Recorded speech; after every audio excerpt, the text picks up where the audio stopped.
Happy Wednesday to those who celebrate, and it is a hump day, and it is a good day because it is one day away from the start of the NFL season. Let's go! Woo! Wow, America, we made it. I don't know how. I don't know. But we made it. It was a long off season followed by an excruciatingly long training camp, followed by a preseason that is probably a game too long and a week too long with this weird bye week that they do instead of playing the fourth and final preseason game. So we just wait this absurd length of time from the last time we see players on actual fields, and then rosters get trimmed down to nearly 100 to 50 players overnight on a Monday. And you're just like, okay, so now all of a sudden there's like 1,100 players available out of jobs looking for places to land. Maybe they're signed to practice squads.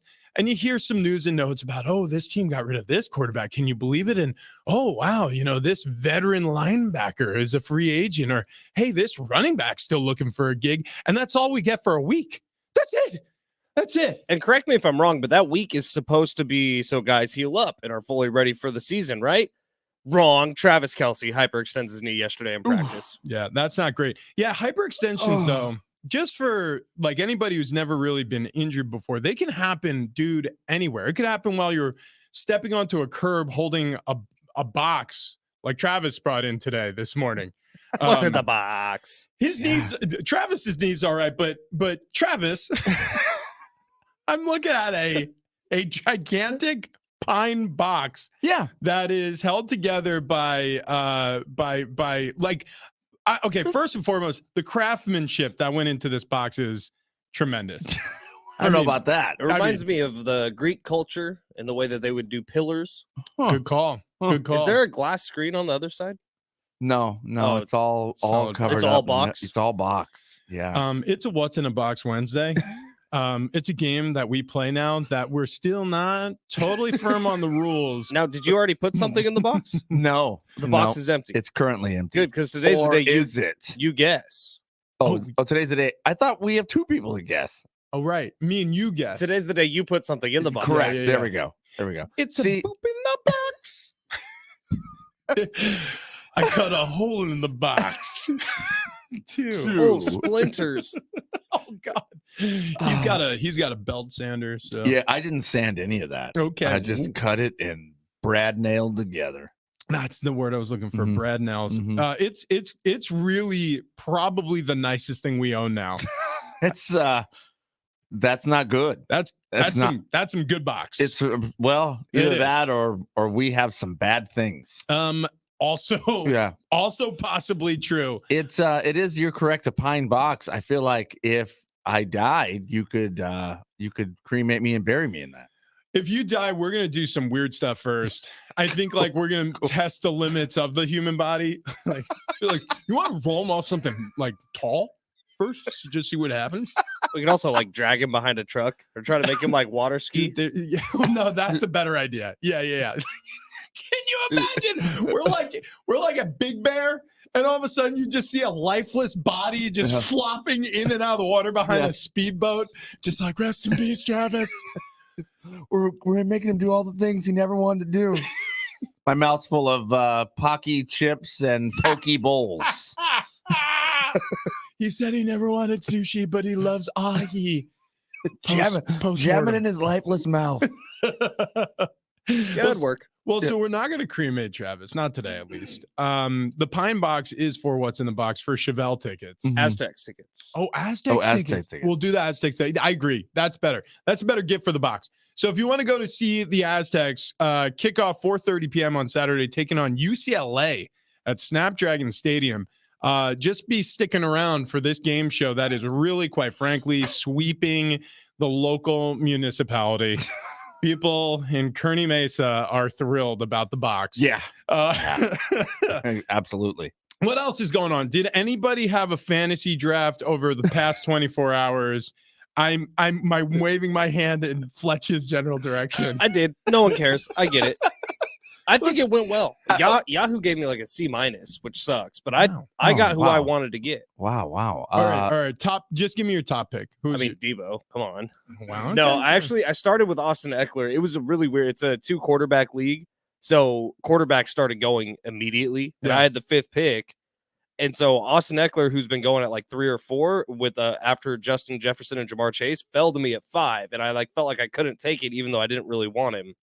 I had to take him. Yeah. Actually, the same exact thing kind of happened for my buddy who Volume, right? Yeah. He's gonna touch the ball so much you can't not take him if he falls to you. He's going to get the football a lot because remember, Kellen Moore is coming over from the Dallas Cowboys as the new offensive coordinator with the Los Angeles Chargers. And think about Tony Pollard. Similar role, similar back. Like he loved throwing the football to him on screens. He got him involved, obviously, in the run game. If it weren't for Zeke, he would have way more touchdowns last season. If you're going to promise me that in a PPR league, point per reception, a running back is going to touch the ball in the air 5 times a game, you can't not take that. Mm-hmm. So actually, my buddy Aaron, who lives down the block from my house, we did our draft as well together, and I had the pick before his. You didn't text us about it. I did not. Dude, this draft last night was 2.5 hours, and it honestly took a lot out of me. That was the text that we received. It's like, and honestly, boys, I'm exhausted. It was exhausting. And your reply, you're an effing machine. I fell asleep before he even texted back. I didn't even see that. I know. I love Ben so much. The text that we get, it'll be random pictures of what it's like. What's Ben doing? And there's a picture text. It's like, oh, now I know what he's doing. Yeah, right. Or we'll get oh, you just reminded me. Oh, Travis, open up your phone, go to our group text, and please read. The picture that Ben sent us was a text message exchange between he and his wife. Yes. Here we go. From Ben Fletcher. You're the blue, right? Yeah. Okay. From Ben Fletcher to his wife, Kendall. I'll pick up some mac and cheese and hot Cheetos for tonight. Kendall replies, hell yes, thank you. Kendall replies again, get 2 boxes. LOL. Ben replies, yes, ma'am. What time is the draft? Ben replies, F yes. Let's effing party our effing faces off with mac and cheese. 7:15. I mean, if there is a couple more perfectly suited for each other, I don't know of them. Right. I mean, this is a happily wed man. Yeah. He has somebody who basically is another Scooby-Doo character living alongside of him. It's unbelievable. It really brought a tear to my eye. I mean, that is a beautiful exchange. Right. I'm laughing out loud as I'm reading it. I'm like, if I send a text message to Annie, I'm getting hot Cheetos and macaroni and cheese, she would be like, do you need help? Exactly. Are you exactly? okay? So Kendall when's your first day of 5th grade? Kendall loves hot Cheetos. That's like her thing. And we've been really good about eating not terrible food recently. But last night, I knew she had a bad couple days at work. Like she has this kid who's a monster in her 1st grade class. And so yesterday, I got some texts earlier in the day that made me think it wasn't going so well. Oh, okay. And so I was like, okay, here comes the surprise. I'm making Nice. Kendall's favorite food tonight. Comfort That food. makes sense. Bingo. That makes sense. Mac and cheese and hot Cheetos, babe. And the That's right. response came within 10 seconds. Oh, yeah. she Hell was yes. pumped up. Yeah. Exactly. You sent another photo of in one of the offices. There are just stacks of Celsius. Boom, baby. Okay. Oh, yeah, dude. Oh, So- can we drink those? By my math, there's 144 cases of Celsius energy drink in there. That might be low because there was more in Jeff's office. Whoa. Why do we have so much? There was those stacks were 3 deep in Taylor's office. And then there was more in Jeff's office. Like pallets got delivered to this office yesterday. Okay, so go how many comes in a case?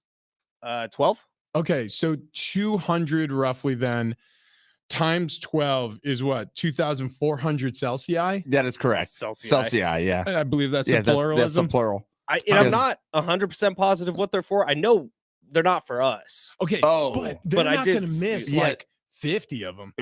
I did steal a 12-pack. Okay, yeah. Where do Wait, you if there's hide those? 2,400 Celsius and we drink 400 of them, I don't know if they'd know. I think we could get away with taking a lot more of those boxes. Yeah. Well, there's one box in the office. Okay, cool. All right. Well, right. that's fine. That's a good start. See, what am I messing with right now? We're gonna get A little energized. sparkling prickly pear lime edition. Now, is it warm or is it cool? It is room temp. Oh, gross. And you know what? Why Pretty did you tasty. do that? We have refrigerated technology. Yeah, I didn't even think about it. And then this morning I needed energy, and it's giving it to A me. little warm Celsius for you. It's not warm. It's like room temp. Yeah, I guess that's true. Yeah, room temp way better than warm. Correct. If you had like a hot Celsius you were drinking right now, like yeah, no, it's 60 degrees Celsius. Celsius tea. 60 degrees Celsius is what, about 145 degrees? I'm scalding my mouth right now. But speaking of fantasy football, Rich, can you try to put some people's minds at ease, specifically this mind, Yeah. about Travis Kelce, not Kelsey, and yeah. the hyperextension of the knee? So Like, he doesn't miss time. That's just been part of his career. He doesn't really miss games due to injury. yeah, he really has been an Iron Man. Yeah, okay, so a hyperextended knee, it can be bad because what you hyperextended is a ligament, tendon. You bruised a bone, like you've done some sort of damage. to ACL, your knee. MCL, PCL, something is swollen, right? Yeah, and the ACL is intact, but it doesn't mean that it didn't suffer some damage. It could have had like a tiny little partial tear that's going to bother him, or fluid will gather in the knee or something. There's going to be some ramifications from this. It depends on A, his propensity for recovery, and B, how much pain he's in. And also C, throw in swelling, because movement and like your ability to stabilize your knee sometimes is based on whether or not the knee's swollen, like, because that's look, and they haven't been able to give an MRI or x-rays yet because of the swelling in the knee. Yeah, so it's one of those things where he may not play in the opener. It's possible. I would say unlikely based on his past, but he was my first pick in our fantasy draft last night, and I'm not thinking I'm starting him unless it's like a game day decision and he's ready, set, go. So we'll see. Maybe more of a decoy, just a warm body that the defense is going to have to pay mind to. We'll see what they do with him. It's a long season. The Chiefs are expected to be very good this year. Do they need him against the Lions? We'll find out. There's so many different aspects to this. He was an integral part of this game plan. That's the one thing that having an injury 2 days before kickoff is a real problem. When you think about what the Chiefs have done over the last few years, getting rid of Tyreek Hill via, was it trade or did they just let him walk in free It was agency? trade. It was to trade Miami. to the Dolphins, yeah. And then not to mention other wide receivers. Like right now, Sky Moore, who is the second year out of college, he is their wide receiver one, which means Travis Kelce is their wide receiver one on this team, because Sky Moore didn't do anything last year. Like Marquez Valdez-Scantling gone. Kadarius Toney is still there, but what has he done in his career? So like Travis Kelce is being thought of as the wide receiver one in Kansas City, and if he's not ready to go, favor Lions? I don't want to say. Yeah, I can't imagine. No Chris Jones, no Travis Kelce. Okay. Favor Lions? If it were Mahomes, I'd say this line could flip, but. Look, I mean, if it weren't for Mahomes? Well, if he were the one injured, if he were the one questionable, the line would move. Right now, I bet you if the Chiefs were favored, and I think they were favored by what, 4.5, 6.5, something like that. I bet you that line only moved a point with this news, and maybe it didn't even move at all. I mean, there will be some people nervous about it because it is so close to kickoff, but like you really only see line movement from a quarterback, or major line movement for a quarterback announced injured. Because it is a 5.5 point spread favor Chiefs. No, there you go. Yeah. So I was right in the middle. Yeah, we'll see, man. It could be one of those things where it was a real light hyperextension, and the Chiefs are just eager to put on the injury report because it gives the Lions a lot to think about heading into the deal. And then he could go out there and catch for 110. Right. Like that could very realistically. Andy Reid playing some games. Yeah. So what did shift is the over-under, which was at 54.5, now down to 52.5. Yeah, there you go. Yeah, so the total is 2 points shy of what it was yesterday. All right, there was this huge expose, and Travis, I direct this conversation towards you. I shouldn't say expose, that is the wrong word, but a big column written by Seth Wickersham of ESPN on Sean Payton and the revival in Denver, both for his career and for Russell Wilson's career. He's got a 5-year contract, I believe he signed with the Broncos. Yeah. And he's got real opportunity to change things.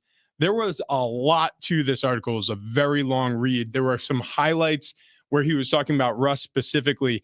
After reading this article, how high are you on your Broncos now? Not very. I mean, to me, after reading this article, I feel like Sean Payton hates Russell Wilson. So to put this in context, hates him. ESPN's Seth Wickersham is the one who wrote the original article, and he's the guy they send in for like the deep investigations on things like Deflategate. Seth Wickersham was there.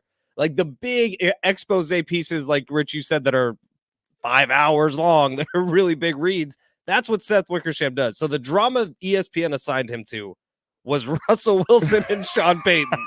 Yeah. Well, apparently there's drama there because Sean Payton is telling Russell Wilson to stop worrying about Russell Inc. so much, stop worrying about your image so much, and go out and play football, which I agree with. I mean, I like that from Sean Payton. I agree with the, hey, let's stop with the having to make sure we say, let's ride every single time. It doesn't matter. Just go out and play, go out and win.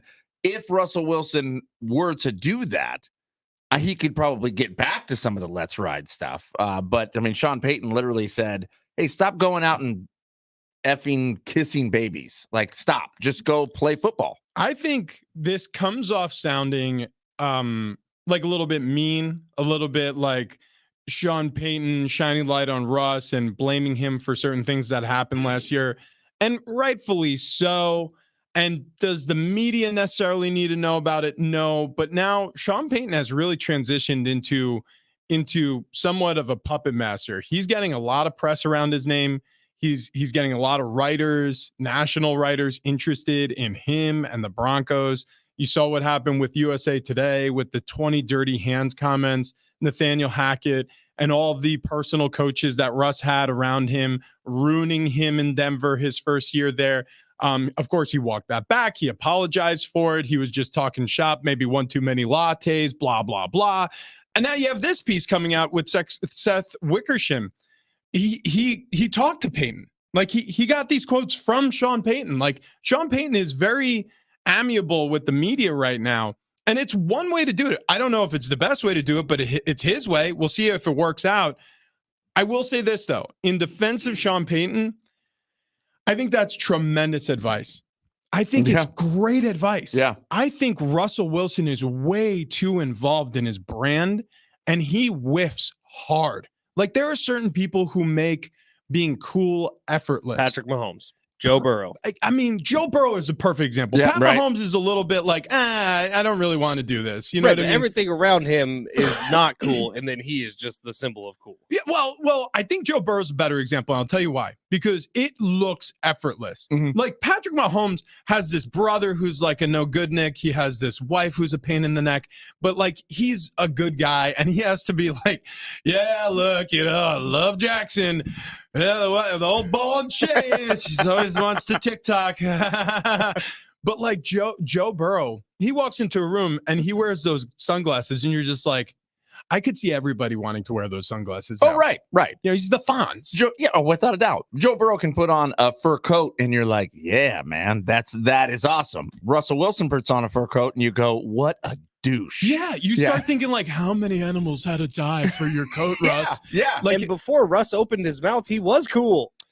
It was the trip to Denver that changed him. I don't know what it was, if the camera was on him more, if he like all of a sudden was in the limelight more, or if Pete Carroll just did a really good job of hiding all of that. I think that's what it was. Yeah. We never saw that side of Russ. I think Pete Carroll trapped that, locked that in, didn't let that come out. And he apparently was a mastermind for it, because once Russell Wilson came in and decided, hey, I'm the boss over here, it blew to pieces. Well, yeah, Russ was never cool. He was always a nerdy dude. And if you listen closely to what people said, like Richard Sherman, like there were other players during that time who kind of outed Russ. Like, to talk to Russ, if you were one of his teammates, like you had to call his manager. Right. Not good. Real lame. Like, these are things that people who are too high on their own supply do. So Russ needed to come back down to planet Earth. And I think that's what Sean Payton is doing. He's saying, look, stop worrying about all the stuff and the things around. Keep the main thing the main thing. Yeah. Like, don't worry about Russing. Don't worry about running for public office. Just be the best football player you can be, and everything will get easier. I just think it's great advice, and I think there's a million different ways to coach greatness. And Sean Payton has coached greatness with Drew Brees and won a Super Bowl. I trust that more than I don't. Yeah, I agree with all of that. I just don't know if Russell Wilson can follow that advice. I don't know. Obviously, we don't know what we don't know, but it just feels like Russell Wilson would not follow it, and it feels like Sean Payton is almost setting this up of like, told you, man, can't get out of his own way. Yeah. And that's the reason this is falling apart. I'm so curious what the Broncos look like this year because there's been injuries in preseason. Tim Patrick not going to play this year with the Achilles. Jerry Jeudy's banged up heading into the season. I'm so curious what they look like. Yeah. Speaking of fantasy drafts, Cortland Sutton, I mean, if he's available, he may be I think he's the only receiver left. Right. He is available in like the 6th round. Yeah. Right. Yeah. Go scoop him up. That might be a get. Yeah. There's a lot of different ways to do it. You know, you think of Coach Dutcher at San Diego State or like Phil Jackson, more of a Zen master guy versus a Bobby Knight. You know what I mean? Like those are two polar opposite, different end of the spectrum type coaches. They're both successful, or all three of them.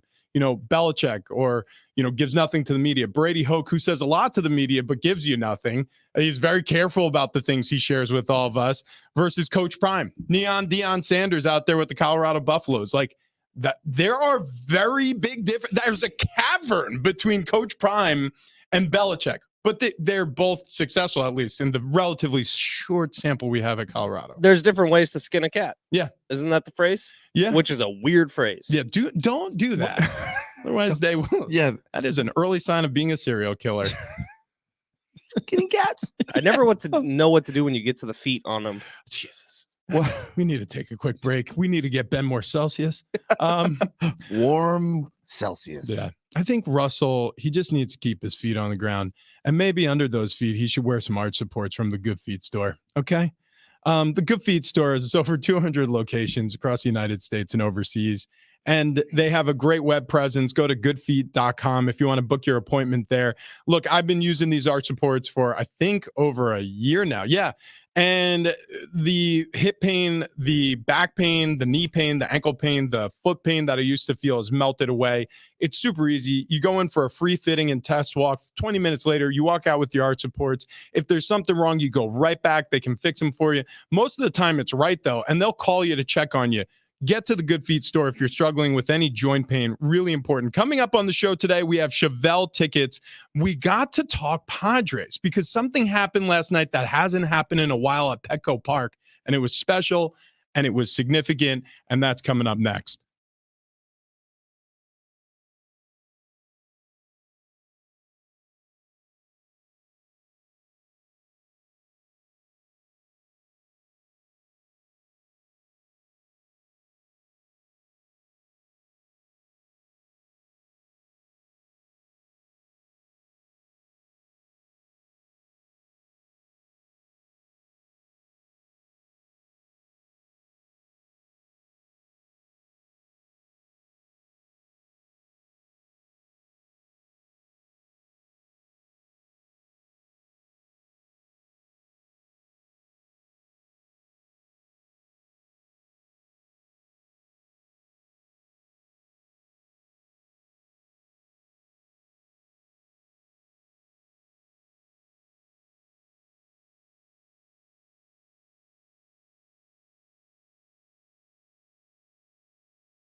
We saw something special at Petco Park last night. We'll talk about it coming up next.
This update is presented by NFL on CBS, streaming on Paramount Plus. Starting off with the Padres, they take down the Phillies 8-0 last night. Some cool moments in the game. Fernando Tatis Jr. monster home run. Pedro Avila 6 2/3 innings of scoreless baseball. He got a standing ovation as he walked off the field. Unfortunately, last night's game didn't do anything for the playoff positioning. The Padres still 6.5 back, 22 left to go.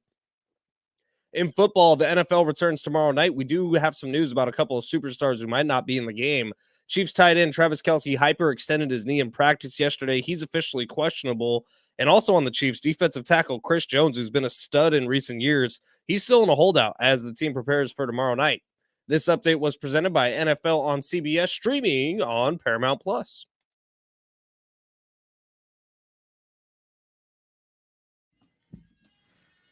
Bigger CD and Fletch on a Wednesday. We do have a pair of tickets to go see Chevelle at the Cal Coast Credit Union Amphitheater on October 2nd. You can buy tickets now at Ticketmaster.com or just keep listening for your chance to win. We also have a pair of tickets to the Aztecs versus UCLA this Saturday, 4:30 p.m. out at Snapdragon Stadium. Tickets and info at GoAztecs.com, or we're going to do it with What's in the Box. Yeah, What's in the Box coming up very shortly for Aztecs tickets. They're taking on UCLA, huge one this weekend. And we were just talking about coaching, and Brady Hoke, Rocky Long before him, Brady Hoke before Rocky Long, has done such a good job in their tenure as Aztec football coaches. And a lot of it comes down to personality. A lot of it comes down to style. A lot of it comes down to, culture. And we discussed this yesterday, actually, with the Colorado Buffaloes being the toast of the town. Every single radio station who had sports talk close to the top of the ledger was, hey, we got to talk about Coach Prime's weekend against TCU. Yeah. These Colorado Buffaloes all of a sudden have cracked the AP top 25. We'll get to all that in a little bit here. But it reminds me of Bob Melvin and what's happening with the Padres and the culture of the Padres and what could be with the Padres. you've seen a little fight over this past weekend, taking 3 of 4 from the Giants. They've leveled this series against the Phillies. We're a good baseball team. I mean, I have these pangs of like, it's not over yet, but it really truly is. And also I have these pangs of what could have been. How do you guys read the situation? Last night was what could have been. That was about as good as this Padres team could be. And Pedro Avila's on the mound. He doesn't have a lot of starter experience in his life. He's been an opener a couple of times for the Padres this year. He was freaking fantastic. 6 2/3 innings, gets a standing ovation from a sold-out Petco Park last night, which was one of the coolest moments of the season. Like, you can point to something physical. And last night was a sellout because Fernando Tatis Jr. bobblehead night. But the Padres then turn around and put on a show. Fernando hits a monster home run in the 4th inning. That was an absolute shot to center field or left center. And the Padres just do what this team should have been doing all year. 8 runs come across the plate. Pedro Avila was fantastic on the mound. The bullpen held up. They shut out the Phillies, 8-0 win. Yeah, well, they have 20 hits in the past 2 games now. Xander Bogaerts, I think he's had 12 hits in 4 games. Maybe it's 5 games. It was 4 for 4 last night. Yeah. So all of a sudden he's looking like he did at the season opener before he went, well, sort of cold. I mean, I guess it's been up and down for him. Yeah, but I mean, he's batting 272. So it seems like he's been colder than that. However, I have all the same feelings. I mean, it's almost, I get this feeling of I'm elated that they're just on fire, and then I get this feeling of, oh man, this is what it was supposed to be like all season, and then I get a feeling of, are you really gonna do this to me right now? I mean, are you gonna do this to me now? This is what we were supposed to see all season long. This is what the home opener should have looked like, and it wasn't, and at all. And so now it's almost, you're tearing my heart out a little bit, except is this now a precursor for 2024? Did it take them 140 games to finally figure it out? Well, what's interesting is everybody has to rush to judgment when they're a fan, right? Because that's what we do. When you are fanatical about anything, you're going to be reactionary. But if you take a second and you take a couple beats and you respond to what you're seeing, is it as bad as we think? And frankly, in this very short sample size, is it as good as we think? And the answer is, well, both. Both can be true. And I've said it the entire season. I'll repeat it. And even if he gets fired, I'll stand by it, because I did twice already with Tingler and Green. If the Padres fail, it's not the manager's fault. I just don't believe any of these managers have had enough control to really have them wear that weight. There have been reports, and Kevin Acee is one of them, who have stated that Bob Melvin has as much control or more control than most managers in Major League Baseball. But where is that being sourced from? Is that coming from? And Kevin will never tell us. Obviously, he's a man of his word, and he keeps these sources private, and as he should. But is that coming from the front office?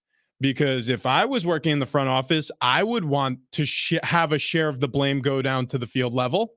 Right. And so if that's being reported for 2 years, whatever it's been, 1.5 years with Bob Melvin, well, that's what everybody thinks. And so if he gets scapegoated here, it's going to make some people feel better, but it isn't going to make me feel better, because I don't necessarily think that's the truth. So Darnay Tripp sent me down a rabbit hole last night because he was putting out some tweets after the game with some numbers. And one of them was that the Padres have outscored their opponents in wins by 279 runs. Wow. And his close to this tweet was comfortable wins, agonizing losses. That's who the Padres have kind of been all year. And when you look at their run differential on the season, they're plus 68 still. Yeah. Like they're plus 68 with a losing record. Let me add to it. Their ERA is Major League Baseball's best, 3.76 for their rotation. Yeah, when you have a Cy Young Award winner potentially on this team, that's what it looks like. But it's not just a Cy Young Award winner. Like Darvish has been fantastic this season. Musgrove before the injury has been good. Avila comes in and pitches a gem. Like their starters have not been a problem at all this season. Except for Dick Mountain. But the rabbit hole that I got led down. It was like me. It was me. It was Travis. We call him Dick Mountain. He just loves that guy's name, which I get it. It's a fun name. But the rabbit hole led me down. Problem, it's me. Led to this. And AJ Preller's a numbers guy. The Padres are a numbers organization. Have you ever heard of expected win-loss record? I wish your first name was Richard. Dude, if we could call my middle name Dick Dale. Is that your middle name? Yeah. Travis Dick Dale? That's me. It's Travis Dick Dale. God damn, man. We did this like week 1 of this show. Dick The Dale. same conversation. Dick Dale and the Deltones. Got hit in the head so many times. Do you want the Padres' expected win-loss record this season to date? Like if you took all the numbers and put it into an algorithm and said this is what their win-loss record should be. Yeah. 77-63. Oh my God. 77-63. Their actual record 66-74. It's literally the inverse. Yeah. I mean, it's crazy. And what really is tough is that window is still open. I mean, know. there's still a possibility. I mean, it is very, very slim. And And six even and a half, 22 games. It's probably not going to happen. so, even if they won or went 22-0 at the end of this thing, You need a lot of teams in front of you Yeah. to lose. there's no guarantee that they make it to the postseason. Now, there's a chance, however, very, very slim. I think Fangraphs yesterday was 0.9. I don't know if it went up today. I like this though. I really do. I like the way this season is going for me personally. I'm curious if Padres fans are jumping on this side of things too. Wait, what? You like how this season's going? Hang on.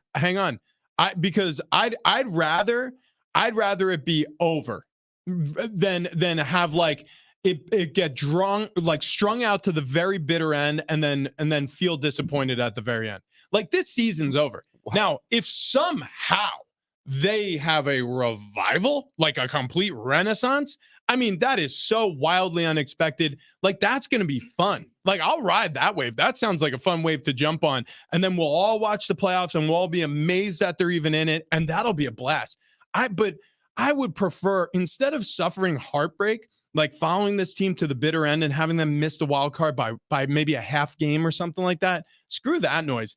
I'd rather, I mean, honestly, like I've always felt this way. Like I'd rather be on the side of the losing side of a blowout loss than be a point away from a Super Bowl win. Like beat us by 10, beat us by 14. Don't beat me by a field goal in the last seconds of the game. If somehow they mount a comeback this season and they fight their way into the postseason, great. The likelihood of that is infinitesimally small, so I'm not counting on it. But I kind of like this feeling of like, now I turn my attention to football. I get it. And fantasy football. And if they do something cool, that's on the back burner. And if it needs my attention, I'll come back to it. Yeah, I get it. Because if it comes down to a last second field goal, you can almost find one play that you could have done different. Yep. If we would have done this one thing different, everything would have changed. And how many times in baseball's history, and go back and look at a lot of teams who have won World Series, where they've had a horribly disappointing, disgusting, dismal, terrible record the year before winning a World Series. The Giants did it like 3 times in 5 years where they were terrible in those in-between years. The Royals did it. I mean, there's plenty. The Cubs did it. There's plenty examples of this. And it doesn't have to be like a complete straight line to the ascent that you're hoping for. Sometimes you take like little regressions and then all of a sudden, boom. Like, so I'm not quite ready to grab my bass drum and be like, next year's our year, next year's our year. But I am excited and looking forward to a better 2024 already, because I'm throwing dirt on the box, man. Yeah, for sure. And there's a lot of things that would suggest 2024 will be better. One of those is the expected record of what they should be right now. I mean, if you're telling me this team was 11 games over 500 right now, they'd be set up for a playoff spot. They'd be in great shape. We did get reports within the last couple of days, that Blake Snell wants to be a Padre next year. Will he take a discount? I doubt it's going to have to be a fat discount. And B, that the Padres are trying to work on something with Juan Soto, who I know there's a lot of people in San Diego who haven't loved Juan Soto. He's been the best Padre this year by the numbers. Like his OPS is the highest on the team. Everyone, Ha-Seong Kim is the darling. Juan Soto's had a better season. Juan Soto's had a better season than Fernando Tatis Jr. It's just he has. That's the guy to break the bank for.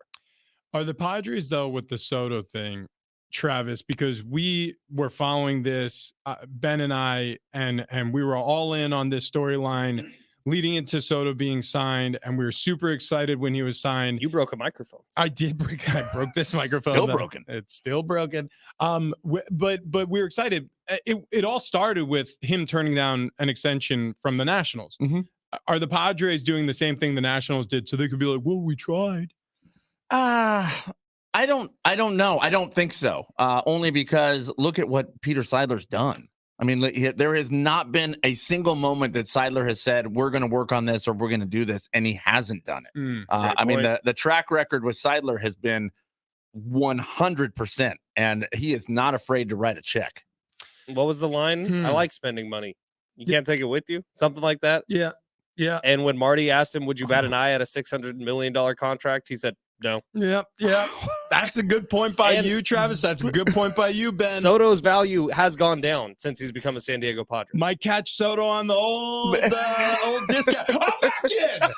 Now, next year is going to be Soto going into a contract year. So next year would be like the year that he gets a massive season. If you're looking at Scott Boras' contract, fine. You got to sign the. That's what I'm saying. But I don't think Boras will do it. I think he's going to wait. Yeah, he's going to be whispering to Soto's ear. He's like, "Listen, you heated up at the right time, kid. You're just getting started. Here's some steroids. We got him right where we want him." Ben. Nobody in baseball takes steroids. Knock it off. Sorry, you're right. There's just been a couple of ringworm out. Dude, could you imagine if this team was 77 and 63? Fungal. Could you imagine if this team was 77 and 63?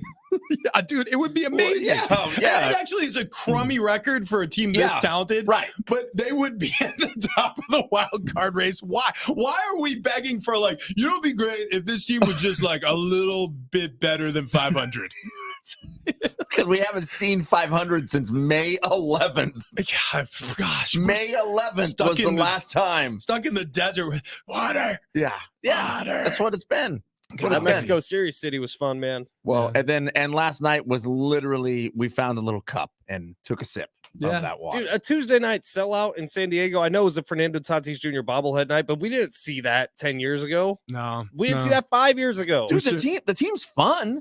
It's a fun watch. Yeah. When they win. Sometimes. Not all the time. Which you look at the record, it's just been a lot more losses than wins. In games like last night, they're fun. When bats get contagious and stuff starts happening, there's a great pitching performance. That's a fun team to watch. And that's what this team should have been most of the time this year. It just hasn't been. Well, this is maybe the third or fourth time this season that they scored probably more than 5 or 6 runs one game, and the next game did it again. Yeah. It has been 7 runs one game, nothing the next. And we've seen that over and over and over. How's the temperature of your seat right now?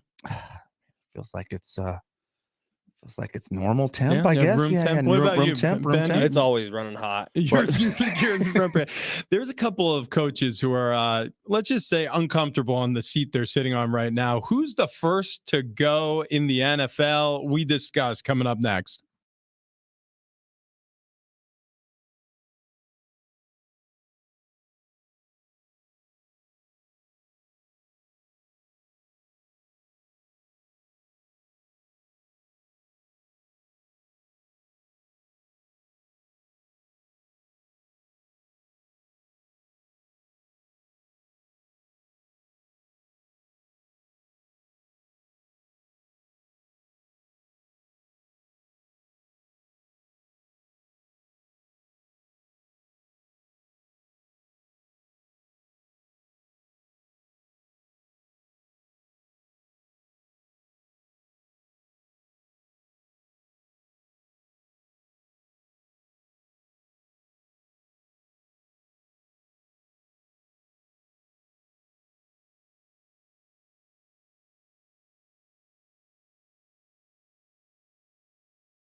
We got some hot seats around the NFL before kickoff of the 2023 season. Who goes first? We'll fill you in next.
Remember, we got Chevelle tickets coming up on the show. We have Aztecs tickets. You can see them take on UCLA this weekend, Saturday, 4:30 kickoff. Our coverage starts at 2:30 p.m. on the nose. Pregame with John Schaefer, Gerald Tolver, Jim Russell, and then it'll be the call from the booth, Ted Leitner, myself, half in post. You got Ben Fletcher. It's going to be a whole thing. Mike Costa working sidelines. That's been a lot of fun interacting with Mike this season.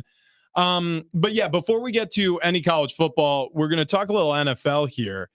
And there are a couple of coaches who are starting the season on the hot seat. And if you start reading the tea leaves, reading the reports coming out of certain areas of the country, there's a growing interest in a change. None more, I think, than Ron Rivera in Washington. Yeah, that one's high up on the list, right? Yeah, so Rivera has several times over the past few seasons put his foot directly squarely in his mouth. Mm-hmm. And he hasn't coached a lot of great football since he's left Carolina. There's a brand new ownership group, the Harris Group in Washington. They haven't made a change at head coach yet because I don't think they're ready to. And I frankly think that they would prefer if this was a really bad season for the Commanders so that they can blow this whole thing up, get a first-round quarterback, and move in a different direction altogether. The Ron Rivera thing is odd to me because he went years of being one of the more popular head coaches in the NFL, especially among players and other coaches. Like, he was very well regarded, well respected. Honestly, reminds me a bit of Bob Melvin, how he's talked about amongst coaches. And then something switched, and it was when he got to Washington. Is that place just such a dumpster fire of an organization that they can ruin the reputation of a head coach? He knew exactly what the problem was as soon as he got to Washington. He didn't have Cam Newton. A 2015 Cam Newton. Well, when he was good, it was when Cam Newton was good. When Ron Rivera was bad, it was when there was no more Cam Newton in Carolina. Who was that guy on defense, the linebacker for the Panthers, who was Kuechly, Luke Kuechly? Yeah, forever. And Luke Kuechly covered up so many mistakes on the defensive end, and that's when Ron Rivera got the moniker of being a really good defensive head coach. Because Luke Kuechly was running that defense. No kidding. Do you think that his seat is the hottest in the NFL? So other names on Jonathan Gannon. Well, his belly's warm. Yeah, right. Yeah. If you didn't get your fire in your belly on the bus ride, Jonathan Gannon knows that this is a throwaway season, right? He has. I mean, he knows that it's like, hey, look, we're going to put you up on the top of the heap so we can beat the hell out of you. Yeah. That's it. The end. But we're going to pay you handsomely for a year, so you're welcome. Yeah, you are. Yeah, we are. We're gonna listen. Like, Jonathan, check out this view. This is the Grand Canyon out here in Arizona. We really okay. What's that? We're only 3 wins. Okay, kick him in the back. We need to find a different coach. Listen, Jonathan, after we're done beating the hell out of you at head coach, you'll still have your job in the ticket booth. It's fine. No, he is a sacrificial lamb. He's the most boring hire of all time. Boring hires happen when you're trying to tank. Dennis Allen with the Saints, great defense last year, really bad offense, a lot of injuries, a lot of issues. They have Derek Carr now. He's on the hot seat because it's just one of those, like you said, boring kind of like discreet hires where I will say this, NFL people love Dennis Allen. Super serious, matter of fact, frank guy, and apparently players are digging his style in New Orleans. We'll see what happens with Derek Carr at quarterback and some of like a Michael Thomas healthy, Kamara after his suspension. We'll see what happens offensively. Chris Olave, they have some weapons. Brandon Staley. Yeah, big one. Brandon Staley. If he fails again with this roster, which I said it earlier in the offseason, the Chargers have a good enough roster to win the Super Bowl, but they won't make the playoffs, which I feel like has said a lot about the Chargers. But Brandon Staley will be the finger to point at. Can I give you a sleeper head coach that's on the hot seat?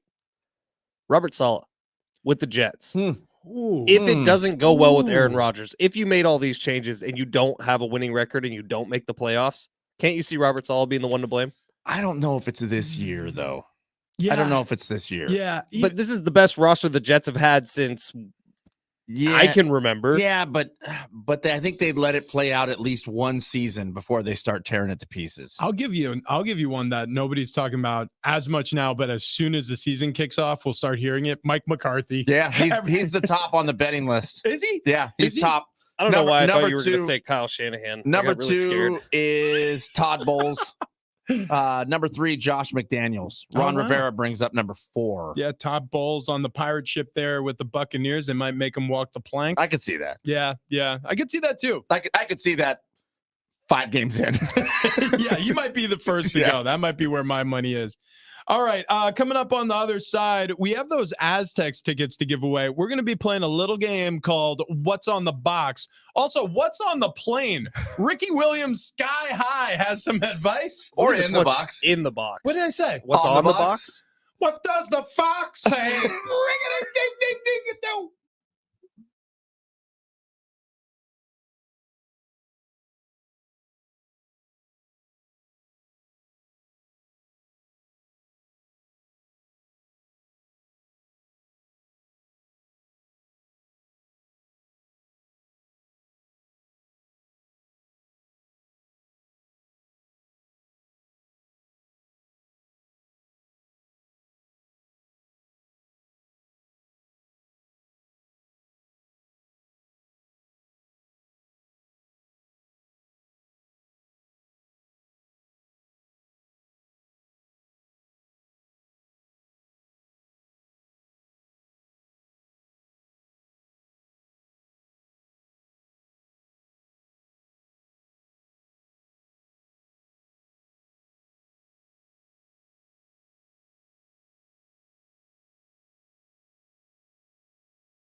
We're number 2, Big Rich, TD, and Fletch. This update presented by the NFL on CBS, streaming on Paramount Plus. We will begin here with the Padres, who do have a nice night at Petco Park last night. Sold out. They beat the Phillies 8-0. Fernando Tatis Jr. a monster home run. Pedro Avila 6 2/3 innings of scoreless baseball. Unfortunately, it doesn't do anything for the playoff positioning. Padres still 6.5 back.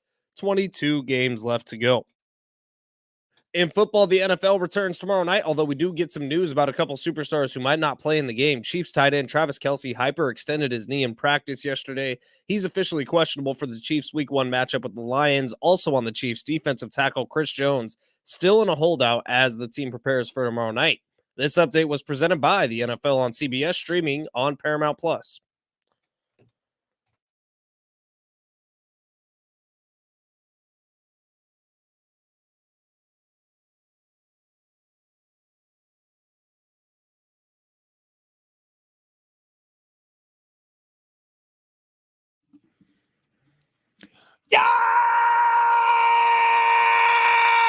Yeah! Woo! Happy Wednesday to those who celebrate. Busy 7 o'clock hour for us here on Big Rich, TD, and Fletch. We have Aztecs tickets to give away, and we will. We have a little game we like to call What's in the Box. What's in the box? I ruined it. What's in the box? Ben looked in the box. I was trying to admire Travis's craftsmanship, and I saw the TV remote. It's a good box. It is a nice box. It's a really good pine box. He used it. I said to him as he walked in, I was like, good excuse to use the nail gun. He was like, yep, got the compressor going. Yeah. Yeah. It happens. I mean, that's fun. That's fun stuff right That's there. real good. It's real nice. Yeah. Got the table saw out. Doing out in the driveway, chop saw. What do you wear when you do work like that? Tell me it's overalls with nothing underneath. Yeah, Please. that's it. That's all I do. Drinking moonshine. Bathtub gin. Got a little cream shine, Just espresso flavor from Mike Curfew. it's essentially exactly what I'm wearing right now. Okay. Yeah. Yeah. Right. Just a little sawdustier. Yeah. Yeah, it's a great box. It's not a huge box. It's It's a 12 by 12 by 12. It's a 12 by 12 by 12. It's a cube. Yeah. Some would call it a cube. Mhm. I would call it a cube. Got a little sticker, Big Rich, TD, and Fletch on it. And pretty soon here, it's going to be containing an item that Travis is going to be putting into it. And then it's Ben and my job to ask questions to Travis to find out what's in the box. That's as deep as our show gets. And we're going to be playing alongside a listener contestant for Aztecs tickets. Yeah, don't call yet. Oh, yeah, The yeah. phone lines are lighting up. Sorry about it. Yeah, Sorry, what's in the box will be in 25 minutes. Yeah. We'll be doing that very shortly. I very am happy shortly. to see, though, there's that many people excited to play. What's in the box? Well, they're excited for Aztecs tickets. They No. tolerate playing What's in the Box to try to get Aztecs Oh, tickets. stop now. I think there's a lot of people really interested in our box and what we put in it. That's correct. That's correct. I agree with that. Yeah. And if you want to know what the box looks like, I will be posting it to our Instagram story here shortly. It's a nice box. We'll bring it around here for the YouTube as well. I would mute the video you took because I think I said something a little unsultry. Oh. Mhm. I Oh, like yeah, that, you did. though. You did. Yeah, I you like said. it. I like where you hit that, Ben. Okay. Yeah, it's a good box. Anyways, look, the point is what's in the box coming up very shortly. So be sticking around for that. Aztecs tickets on the line. I'm sure they're thrilled about that. Why does Yeah. part of me picture Travis with a tank top on, with his biceps really just rippling, with a little moist sweat dripping down his arms while he's using that nail gun? Yeah, no, it's because you have problems. You have real Well, problems. have you looked at this guy recently? A He lot looks of- fantastic. A lot of- He's getting into shape. Oh, I almost cursed. Next level Yeah. fit guy stuff really did him some good. That's right. Oh, That's and right. we are transitioning. Don't leave that hanging into a different part of our next level fit guy stuff. A Summer. new journey. I mean, it's going to be actual fit guy. Oh, no question. I mean, we're gonna have people watching over us. We're gonna be so ripped. We just had a phone call earlier. End of last week, and then we had a text message yesterday going on with people who are going to be. I mean, they're going to be invested in our health. And that's what we need. We realized that we tried to do next level fit guy stuff on our own and it didn't work. So we called in the professionals. I do have some concerns, though, in the next level fit guy stuff. And my concern, which I'm assuming will iron out over these meetings over this week, what happens Friday morning? Right. Yeah. Right. We're not going to talk to anybody about Friday mornings. Okay. Also, just leave that be. Friday mornings are going to be for us. Friday mornings are for Big Rich, TD, and Fletch. There's a little bubble that encloses Friday mornings. Okay. Between the hours of 7, roughly, really 6, because we get started early sometimes, 6 to 9, nobody's allowed to talk about it. It's the first rule of Friday mornings. Yeah. You don't talk about Friday mornings. Okay. The newest episode of Hard Knocks featured, you guessed it, Aaron Rodgers. Yeah. Aaron Rodgers is, he's been the belle of the ball the whole time. Hard Knocks basically looked at the Netflix documentary on Patrick Mahomes, Kirk Cousins, and Marcus Mariota and said, yeah, us too. So they're only talking to Aaron Rodgers. Are you guys caught up? No. Dude, it's gotten nauseating. Wait, I thought there were only 4 episodes. Oh, this is now 5th now. Yeah, because they had the Hall of Fame game, so I think they got to start a week earlier than they usually do for Hard Knocks. But it's gotten to the point where the words I would like to describe the show I cannot say on air. Okay. But it is all about Aaron Rodgers. It's all about Aaron Rodgers. Yeah. He is getting he is getting the tongue bath. Okay. That's a good way to put it. There is no question about it. And it's overwhelmingly positive with Aaron Rodgers. And all Hard Knocks has made me do, and I am caught up as of last night, is root against Aaron Rodgers. Well, like I want the Jets to suck this shit. Really? Yeah, really? I want specifically him. So the NFL. How does this happen? The NFL is a bad person. I think that's what. No, but it keeps happening to him. Like, Well, I feel like the NFL has done a pretty good job over the last decade of painting Aaron Rodgers as the villain. I mean, like every good storyline needs a villain, and he's been the villain. Now they're flipping that narrative. Now he's Hulk Hogan coming back from the NWO and being Hulk Hogan again. Yeah. And Aaron Rodgers is all of a sudden the good guy. I'm on board. I like it. I retired the motorcycle brother, and I put away Hollywood Hulk Hogan, and now I'm back in the yellow and the red. So say your prayers, eat your vitamins, and watch New York Jets football. Yes. Yeah. Here's what you got to do. Watch all the episodes of Hard Knocks that you've missed, and I promise you'll wake up tomorrow feeling differently. That I won't like Aaron Rodgers now? Hang on. Let's play a little clip. He's cut his hair again. He looks nice. Let's play a little clip. So here's Aaron Rodgers. He was visited by one of his former Cal teammates, Steve Levy. This is a gentleman who he spent the night before the draft or the night after the NFL draft with when he was out there in New York waiting for his name to be called. And something happened at Steve Levy's New Jersey home that Aaron can't really explain. This is about 2 minutes. It's worth it. Yeah. Okay. We had this great dinner at his house in Jersey. I was making my way to bed, and I had like a 5 a.m. wake up. And I was getting down to bed. I heard this alarm in the distance going off, and it just didn't seem like normal. And I heard some rustling downstairs. So I got up, walked downstairs. It was a beautiful night. And Steve and his brother and I walked outside, and up in the clouds, we heard this sound, and we saw this tremendously large object moving through the sky. And it was like a scene out of Independence Day when the ships are coming into the atmosphere and they're creating this kind of explosion type fire in the sky. We just saw this incredibly large object and froze, as anybody would, because we didn't know what the hell was going on. And eventually it went out of sight, and nobody said a word. We just stood frozen, the three of us, on the front stoop of Steve's house. And about 30 seconds later, we heard the real recognizable sound of fighter jets going that seemed to be chasing this object.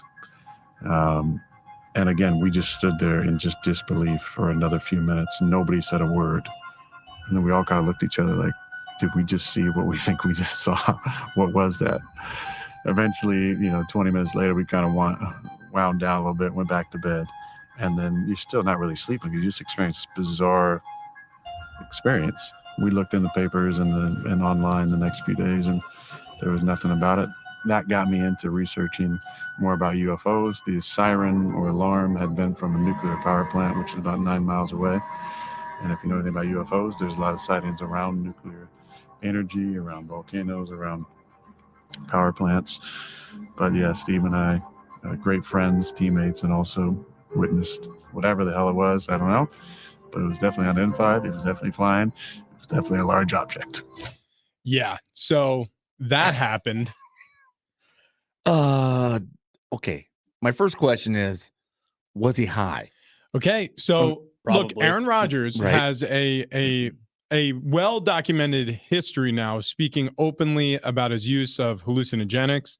He was an ayahuasca user, at least for one off season in the run Mhm. of the back-to-back MVP seasons he had recently. So it is possible. And look, he's a Cal guy. Northern California.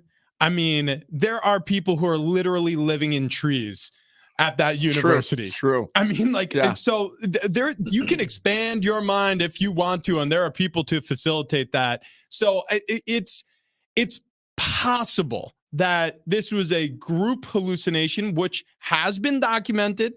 I'm not going to blame him of that. I'm not going to make any assumptions. This is perhaps something that the three of them all saw, potentially.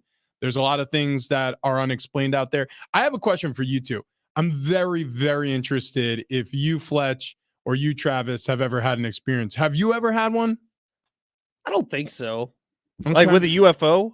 I mean, Yeah. I've seen some stuff in the sky that I'm like, what is that? But I think that there's a pretty logical explanation for everything I have. Nothing like this for sure.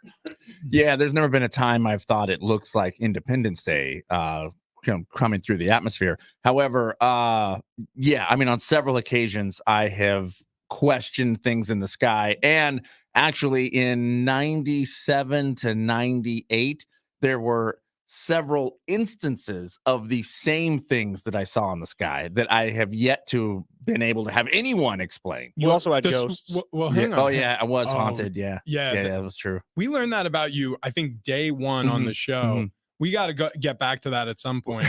I want to Maybe- believe maybe in around Halloween. UFOs. Like Good idea. I want to believe Aaron Rodgers. I just don't like Aaron Rodgers. What 97, 98, what were the objects you were seeing? Describe them. Okay, so it was probably 9-10 o'clock at night, summertime 1997. It was dark, and I could see an orange globe ball coming across the horizon, and it was traveling from, it would have been south to north as the direction I was looking. And I saw this ball, and I thought, oh, that looks a little different. Doesn't look like an airplane. I don't see any flashing lights. I don't see anything odd from it. And then I noticed there was another orange ball that was traveling from north to south, so almost crisscrossing in paths, like two orange lights. Well, then one of them stopped and stayed stationary. The other one kept moving and then started traveling what appeared to be up towards the sky. Okay. Not directly straight up, but also still from south to north, but now at a diagonal angle moving up. As it moved up towards the sky, it started to, you could see small little balls, almost like you lit up a road flare. And there was pieces of sulfur that were dropping from the flare. Oh, You yeah. could see it falling out of the bottom. It flickered away and it was gone. I was standing with my brother. We both stared at this thing and went, what the hell was that? Then that other ball that was stationary moved straight up into the sky. Same thing. Little things fell out of the bottom. It flickered away and vanished. People thought we were crazy. About a week later, I saw another one. Same exact thing, same exact scenario happen. Then about a week after that, there was another, except this one was almost straight above me. And the people I was with, I said, watch this. There will be things that fall out of the bottom. It will flicker away and vanish. That occurred. I never saw them ever again, ever in my life. However, I've talked about them several times. If I Google orange balls in the sky, you can see people will say the same thing. Oh, I saw this orange ball. There were things that flew out of the bottom and it flickered away. I was in Yucaipa, Redlands, Beaumont area of the Inland Empire. Okay. So that all occurred. There was actually another time in my life I saw something I could not explain either. It looked like an egg. I was very young. Yeah. I mean, we were camping with one of my friends, and we both saw this thing. He to this day will not talk about it. I don't know what it was. I mean, I was probably 10 at the time, so it could have been some plane that I don't know. I think Travis is an alien. Yeah. It's Yeah, possible I've been sent he's here. an I've alien. been sent here for And, sure. and they're visiting him just to check on him. Yeah. I saw something. And I to this day, I mean, I pulled the car over. I was by myself, so you take it or leave it. But I was an adult. Post career was while I was doing broadcasting. I was driving down late from my mother-in-law's house. I was up in LA. I had done the radio show.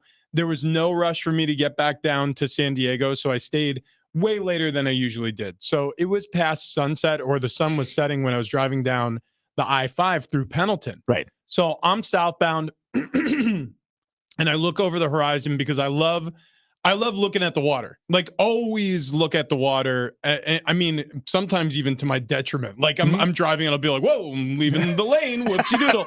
But I nighttime, daytime, sunset, sunrise, I just love looking at the water.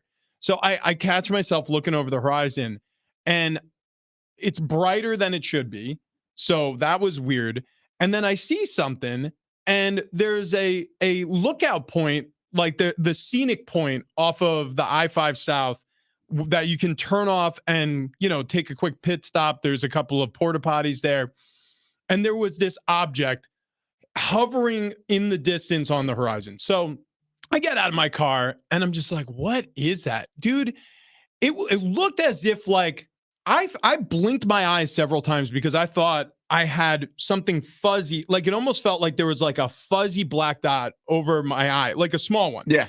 So I start looking toward the roadway and then looking back over the horizon and like looking down at my hands to make sure that like there's nothing between the field of vision between my eyes and my hands. And I'm like, I keep looking at the horizon. It's stationary. It's staying right where it is. And it looks like a blurry, gray, black, fuzzy dot. And then it starts getting closer. But I don't even know how to describe this. It didn't feel like it was moving. It just felt like I would blink and it would be closer. Travis, Wow. it's still inside his brain. Dude, it was freaking me out. So we're being visited. So I'm thinking, like, should I call Were you probed? somebody? I had no interaction. And the weirdest part about this is, as soon as I started thinking like I should call somebody, I was like, no, that's ridiculous. Nobody will believe. I'm literally having a conversation with myself. I'm like, no, nobody would believe that. Right. Should have called Earl Grey T. Anderson. Who's that? Yeah. Oh yeah. Our MUFON director. Yeah. So Mutual UFO Network. I go into the car to get my phone out, and as soon as I take my phone out and I'm zooming in on it, like, dude, it looked like nothing. Like, Yeah, so in the camera lens, like it was far enough away that it looked like absolutely nothing. You wouldn't even it was indistinguishable from the background through the lens of the camera. Right. But with the naked eye, you could see this thing, and I'm like, what the hell am I looking at? So I'm waiting. I'm literally waiting for somebody else to pull off the road and look at this thing. It stayed there. I left and it was still out there hovering over the water. Wow. And so as I'm driving away, I'm like, I guess I'll never have an explanation of what I just saw. Man, I want to see something cool. It's like one of those things where maybe it was like the military testing active camouflage. Oh, yeah. It could have been something like That's the other thing. Like, we've all been out to Coronado and seen the wild S that goes up in the air from our military. that we know about. Right. That we exactly. know, right? Like Yeah. those helicopters, the Ospreys or whatever, those things are freaky looking. And one time in my backyard, I was looking out and there was lights going across the horizon with like a snake of lights. And I've seen that. I'm like, this is it. We're being visited. But isn't that Elon Musk? Yeah, it was Starlink. Right. So Yeah. I've seen that. And I thought that, okay, we were all going to die. And then Did one of not my know. buddies who like had an internship at Tesla was like, nah, dude, that's Musk's thing. Yeah, that was Sarah who walked out. She's like, no, I just Googled it. It's Starlink. I'm like, you can't trust Google. Dude, Clearly something's coming for us. We The were at a truth is out wedding there. up in like the Sacramento area, and it was the night before the wedding, and all the groomsmen we were playing like beer pong or something in the backyard, and I was over doing what guys do when they're outside and playing beer pong, and you drink a lot, so you have to pee a lot. Mhm. And I found a little corner, and I look up at the sky, and dude, same thing, the string of lights, and I was like, oh, cool, tonight's the night, we're all dead. This is it. Yeah. I thought Starlink, so. it was Wi-Fi. It's it was It was Wi-Fi coming for me. We were just looking at wireless fidelity and we thought we're all going to be abducted. Trust me, Aaron is not the only one of He sober. probably saw Starlink, Yeah. but was high off his ass. Well, but it was so long ago. I don't even think Musk was working with SpaceX at that point. It was Was this- 2005. Yeah, there wasn't Starlink in 2005. No. Is that what made him weird? No. Again, went to Cal Poly. No, Or he went excuse to me, Cal Berkeley. excuse me, Cal You Berkeley. leave Cal Poly's name out of your Okay, mouth. I apologize. And we went to Cal Berkeley. That's what happened. Anyways, all Oh, right. anyways. So that's that. Ricky Williams also wants the NFL to change some rules. We're going to get to that probably later in the show at this point because we spent a lot of time talking about our UFO encounters. So coming up next, we need callers on the line right now. If you want to be our listener contestant for a little game show we call What's in the Box for Aztecs UCLA tickets, that's coming up next. 844-570-1360. Call right now.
We got to find out what's in the box for Aztec tickets coming up next.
This update is presented by the NFL on CBS, streaming on Paramount Plus. We will start off with the Padres. They take down the Phillies 8-0 last night. Fernando Tatis Jr. big home run. Pedro Avila throws 6 2/3 innings of scoreless baseball. Unfortunately, it doesn't do anything for their playoff position. Padres still 6.5 games out, 22 games left to go. In football, the NFL returns tomorrow night. It's going to be the Chiefs. It's going to be the Lions. On Thursday Night Football, it'll be on NBC. Chiefs tight end Travis Kelce, he hyperextended his knee in practice yesterday. He's officially questionable. Also with the Chiefs, defensive tackle Chris Jones, who's been one of the best defensive players in the league, he is still in a holdout as the team prepares for tomorrow night. This update was presented by the NFL on CBS, streaming on Paramount Plus. All right, iHeartRadio Music Festival is back, and it's happening September 22nd and 23rd out at T-Mobile Arena in Las Vegas. We're talking 2 nights on one stage with live performances by the Foo Fighters, Fall Out Boy, Kelly Clarkson, Tim McGraw, Kane Brown. The list goes on and on and on. But while the world is listening on iHeartRadio, you could be there with 3 chances every weekday for you to win. Spending cash, and all you have to do is keep listening for your chance to text in and win. Your next chance coming up in about 90 minutes. 9 o'clock is when you want to listen for that. It is Big Rich, TD, and Fletch. It is a Wednesday, and we do have Aztec tickets to give away. And we're going to do it with a little game we like to call What's in the Box? Which I was going to make a theme song. Wait. That's my Perfect. favorite. That's the theme. You're welcome. There it is. Thank you very much. Is that from the movie Seven? It is. Good movie. Great movie. Okay. Yeah, great movie. Good little twisty at the end there. Huh? Ooh, God, there were so many twisties throughout that whole movie. Tell you what, that's Kevin Spacey playing a very creepy guy before we knew that he was a very creepy guy. That's correct. That is correct. Although now apparently not a creepy guy. I don't know. Maybe not. Maybe but not. we don't know. Possibly you. Carrie is on the line.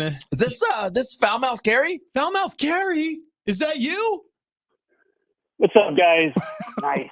Nice. All right. So Carrie is a longtime listener and at random was selected to play along with us this morning.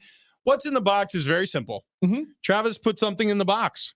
It is a 12 by 12 cube pine box that he made yesterday.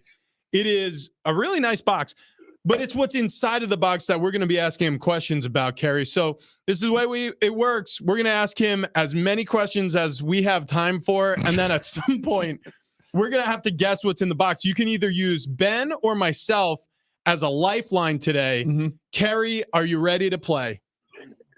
Let's do it. All right. So I'm going to start the bidding with. We have a winner. We do have a winner. Oh, no. I'm going to start the bidding with is the object in the box food? No. Okay, Ben? No. Can the object in the box fit in my hand? Like close your hand? No. Okay, can't fit in Ben's hand. Mm-mm. All right. Could it fit in Rich's hand? No, I don't want to No. waste a question. Oh, yeah, Sorry. no. Ben's hand. Okay. Let me think. Is the object something you use with food? No. Okay, do not use with food. Yeah, I have no. all of my questions are food related. Okay. You may want to branch off from that. Is all I'm saying. Carrie, you got something to kick us off here? Is it electronic in nature? No. Ooh, that's a good That is question. a No. great question. We are not getting any better at asking questions, by the way. I feel like it gets harder every week. Is the object in the box metallic? No. Ooh. Non-metallic. Mhm. Is it a non-Newtonian? No, sorry. Phase of matter. Okay. Is it sticky? No. Okay. It's not sticky. Mm-mm. And it's not metallic. Mm-mm. Okay. Mm-mm. Okay. Mm-mm. Not sticky. That's Is an the important object in that box smaller than a loaf of bread? Yes. Ooh, okay. Smaller Bigger than than a my hand, smaller than a loaf of bread. one. Okay. Bigger than hand, smaller than alphabet. Is it something you write on? Nope. Okay. hang If on. it's not Do metallic, we have is to it? dump that? No, we're cool. Wait, what did he say? Just to be safe, I dumped it. I think I said shoot, but I can't be. I can't I trust can't you. be sure. It was Okay. it was whispering. Sorry, radio audience. We did just dump Rich. Is the object in that box wooden? No. Not. Is it Non-wooden. plastic? No. What the hell is Non-wooden, it? non-plastic. Okay, hang on. And it's not food, No. and you don't use it with food. No. What? Okay, hang on.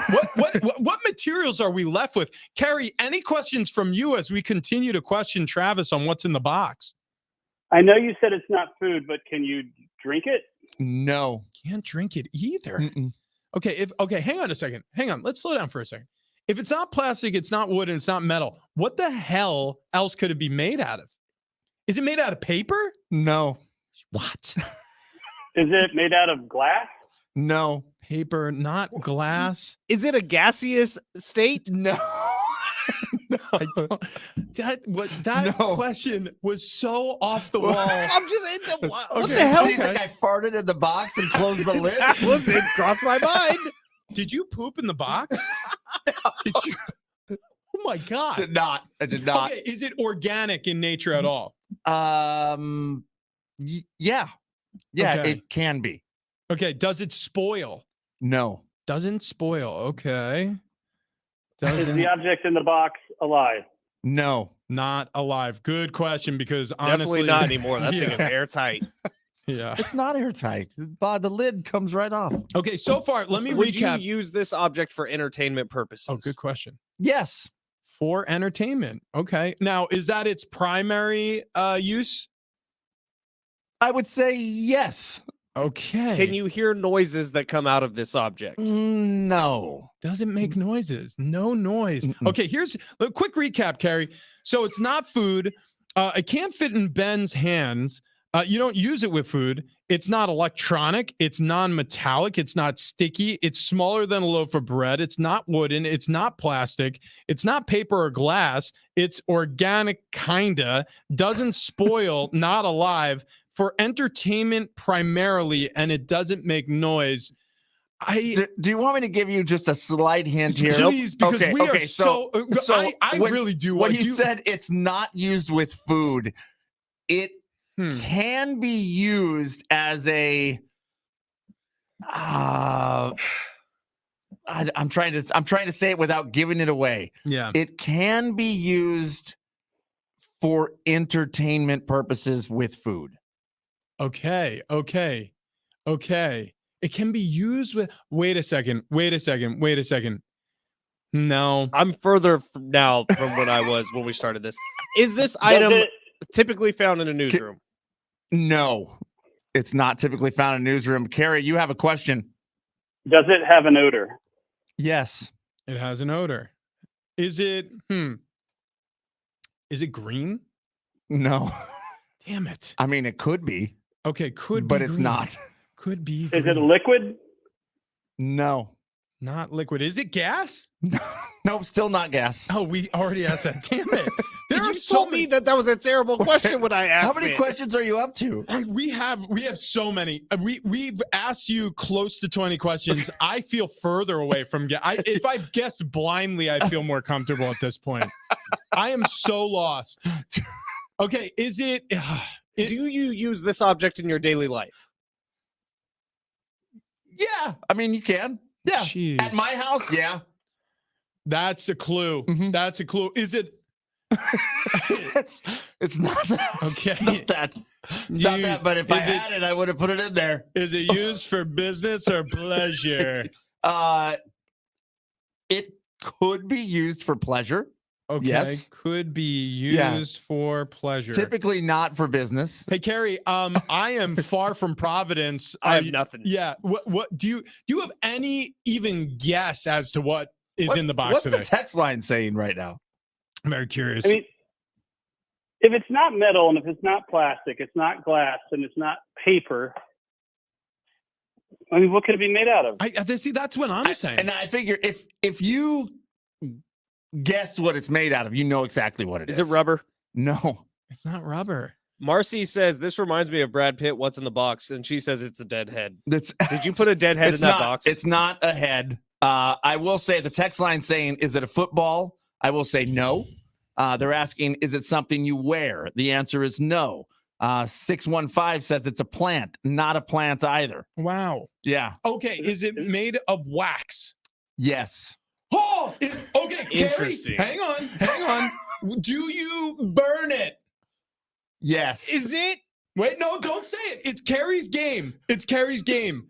Okay, so Carrie, Where the hell did you find one of it's these? made of wax and you can burn it. Now, you can ask Ben or me for a lifeline, but do you want to take a stab at what's in the box? Is it a candle? It is.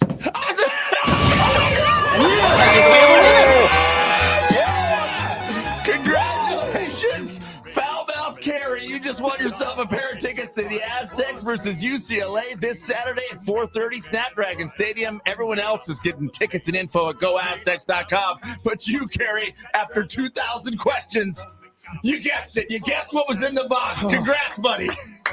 Okay. A huge congratulations to Carrie. UCLA taking on the Aztecs. That's a huge one. He gets a pair of tickets. If you want tickets, go to goaztecs.com. You know what the clue that gave it away was? If you guess what it's made of, you've guessed what it is. Yeah. And so I'm thinking, okay, of all these materials, it isn't. Is there anything that on the nose? And then wax popped in my head. Okay, where the hell did you find the candle? I was in the supply closet. That is a giant candle. This is like the candle that, we don't have a gift for anyone. Wrap up that candle. Wow. Okay, let me have that candle. There you go. Okay, yeah. It is scented. Yeah, it is scented. That's another It's a question. floral scent. It does have an odor. We asked him. Carrie asked if it had an odor. And you said yes? I said yes. Okay. I should have asked I if it was was so far away from that. Oh, man. Wow. I'll tell you what. What's in the box feels right. Feels good. I think we're Feels doing it good. right. When I walked out, I was like, I got to find something for the box. And and John Fink was like, how about this Comic-Con badge? And I'm like, there's no way that'll ever be guessed. Ever. There's no way. Last time John It Fink can't asked be me that if I specific. wanted to put in wild dried mushrooms. Jesus. And I said, are you even allowed to have those here? It's John. But apparently they're not the mushrooms that make your brain go fuzzy. They're just ones you eat if you're Again, Do you want wild dry mushrooms? we've eaten. So John Fink, for anybody who doesn't know this, works over at our sister station, 600 Kogo News. He's 6'10". I think he's 9'3". He's a vegan. He has a giant bushy beard, and he feeds us random stuff. And we eat it like as if like, yeah, listen, I have these chewable gummy caffeine bites that taste like espresso. You want some? And we're just like, yeah, sure, John Fink, whatever you say. Yeah. Some wild, dried, organic mushrooms. Would you guys care for some? Sounds good to me. Want to put them in your box? Okay. Well, I'll tell you what. All right. Successful venture there. It's Yeah, a that's nice great. box. Yeah, it's a good box. Well, I It's a appreciate really that. nice box. You know what? I did get a lot of compliments when I walked it out into the newsroom, which felt good. I'm not going to lie. I think that's the best prop we've made so far. And what by me, I mean Travis. Well, Travis walked in here with something else one of those days. Oh, the trophy. The trophy. Yeah. Mm. Hardwood and Balls Classic Trophy. It still has a Coors Staring Light. at me. Yeah. It's not good. My neighbor, Alvin, who, if you're listening, thank you very much, sir. Alvin! Yes. Yeah. He was staring at me as Dave. I was making the box. And he's like, so what you building? I'm like, a box. He's like, oh, for what? Work. Gotta have a box. Wish you a Merry Yeah. Christmas. So there you go. That's what it's used for, Alvin. I'm very excited that we now have a permanent box. And I can't wait to see what's coming next with this game show. It is evolving into my favorite game show. So wait, happening. what have we done? I did chapstick. Rich, what did you put in the box? I don't even remember. Have you put something in the box? Yeah. You One helmet. time. It was a helmet. Oh, what's Oh, it was a helmet. That was a good one. It was a good one. I think Ben, did you get it? I You think got so, it. yeah. Yeah. Ben got it. So chapstick, helmet, candle. What's gonna be next? Oh week? my God. so good. I might try to like go above and beyond because I think I'm next, and I'm gonna bring something in from home. Okay. Ooh, wow. You know, I thought about that as well. I had an idea that popped into my head that I'm like, next week, that's what I'm doing.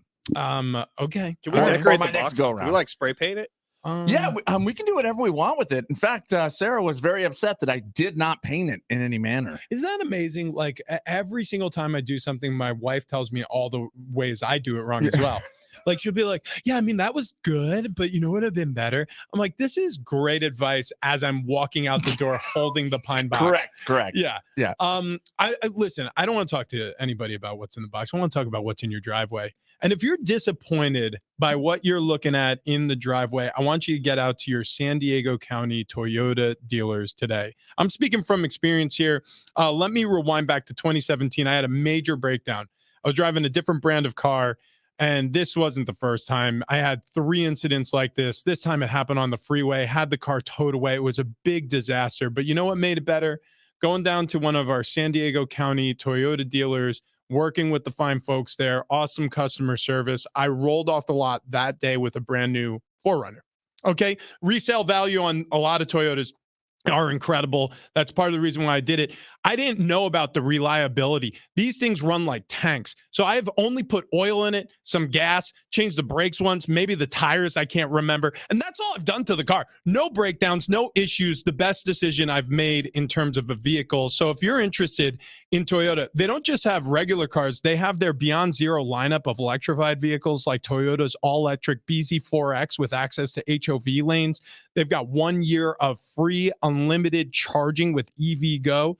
So if you're driving around today and you're thinking about your next car, truck, or SUV purchase, let me make it easy for you. Head out to a local San Diego County Toyota dealer. They've got great deals on these super reliable vehicles I was just telling you about. And again, that customer service, it's next to the best I've ever seen. So if you're looking for a great deal, head to Toyota, head to toyota.com. New vehicles arriving daily at your San Diego County Toyota dealers today. And coming up next, Ricky Williams got advice for the NFL. And I want a flight attendant immediately. That's next.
So Ricky Williams had an interesting career. One of the most sensational running backs in the NFL, but ran adrift of the policies in the NFL, we'll call them. Ricky Williams was the guy in the dress, right? Yes. Yeah, On the Sports Illustrated cover with Mike Ditka. Yeah. Ricky Williams was an interesting. I don't remember that. He was in a dress on Sports Illustrated? Yes, because Mike Ditka literally traded the Saints' entire draft that season to move up to get Ricky Williams. Perfect. And then it was like that was the marriage. So they were at a wedding photo staged where Ricky Williams was in a wedding dress next to Mike Ditka in a tuxedo. Good. You should look it up. It's a great picture. All right. Really good picture. He's an interesting dude. Ricky Williams is one of these huge proponents I don't remember this at of all. cannabis during his playing career. Oh yeah, it was ESPN magazine. ESPN magazine. Oh wow. Huh. Yeah, I don't recall this at all, but that's fine. He during his football career was really one of the main ringleaders around this push to have marijuana legalized, and not just in the NFL, like to have the rules go away, but also nationwide. Like he was a big believer in what it did for him, injury prevention, recovery, all the things. So he recently had a long form interview where he was talking about his use of marijuana and ideas for NFL players. And here's what he said that should occur on planes coming back from away games. Truth is, for football players, we do need something, right? Because it hurts and you're all revved up and it's hard to calm down and go to sleep. And I'd love to see, cannabis as being one of those things that the trainer is walking down the aisle offering to the players. Can you imagine the athletic trainers like with the New England Patriots? Like, hey, Bill, do you want one? Like offering Bill Belichick an edible? Yeah, I'm good. Just out of curiosity, I mean, you can't just take like a Benadryl. So we've heard stories about old school NFL where they would have the opioids. Like they would just have pills sitting at every single person's chair waiting as they get on the plane. Now, I don't know how exaggerated this is or if that's actually what was going on. And it may have been before your time in the NFL, Rich. But the stories that we've heard are that there would be 2 beers and a little Dixie cup of pills waiting for you when you got on the plane. Listen, during my time, it was very easy to get painkillers. It was very easy to get sleeping pills. I mean, you didn't have to have a prescription. At least not to my knowledge. Now, correct me if I'm wrong. Weed's a lot better for you than any of those things are. Well, okay. So weed has its dangers too. You can become addicted to it. It can have physiological things that affect you from a gastrointestinal standpoint to even psychotic breaks that have been associated with marijuana usage. Everybody knows that person who is super paranoid, a friend of yours who really changed since high school because he's been hitting the ganja a little too much. Everybody knows that guy or girl. So look, Trevor, hope you're doing okay, man. It's weird. Mine's Trevor too. They're all named Trevor. But I don't know. At first blush, do you think this is a crazy idea or do you think he's making a little sense? No, I honestly do think he's making a little sense. And maybe it's because every time we're on Radio Row for the Super Bowl, there's 19 different NFL players walking around selling their new weed brand. Yeah. But I do think that there are, it's really prevalent in the UFC game, a lot of benefits to the CBD stuff, more so than the THC stuff, in terms of recovery and getting your body to feel right after a game. And you guys go through hell every single Sunday. And if that's a safer option than this opioid crisis that has swept the nation, then I'm here for it. Yeah, I think this is crazy talk. Look, 2 generations. Yeah, I mean, this is I want to smoke weed. Okay, great. I mean, if it's legal, then smoke it. Well, I think this is Ricky pushing his weed brand, which he does have one. Well, right. Yeah, of course. But I mean, what better way to push it? I mean, look, when it was when Prohibition came about, it was, but I mean, this bourbon's medicinal. Which, numb the pain, I guess, but give me a break. If you want to smoke weed, go smoke weed. I mean, I'm in the middle here. I think that recreational usage is obviously something that I think could be a great tax base, I guess, for the country. So if people want to buy it and they want to smoke it, I'm kind of, look, all aboard. Whatever you want to sell and whatever you want to tax it at price wise, I'm cool with it all. So if it comes down to it and they're walking down the aisles with pop brownies, in the NFL. I'm not saying that I wouldn't have partaken at one point or another. Maybe I did. All right. Coming up next, we have a very special in-studio guest, actually 2 in-studio guests on the other side. You'll find out exactly what we're talking about next. Big Rich, TD, and Fletch on a Wednesday.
It's hour 3 on Big Rich, TD, and Fletch. This update presented by the Jim Betrayal Real Estate Team. Starting off with the Padres. They take down the Phillies 8-0 last night. Padres still 6.5 back, 22 games left to go. In football, the NFL returns tomorrow night.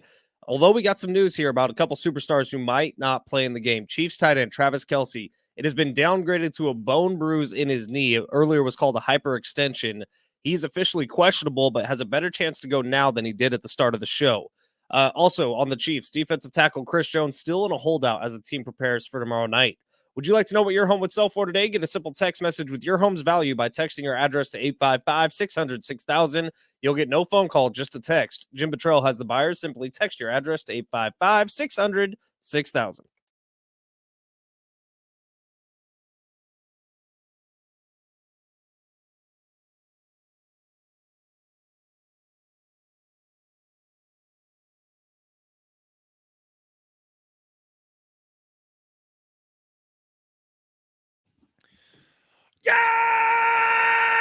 Yeah! Woo!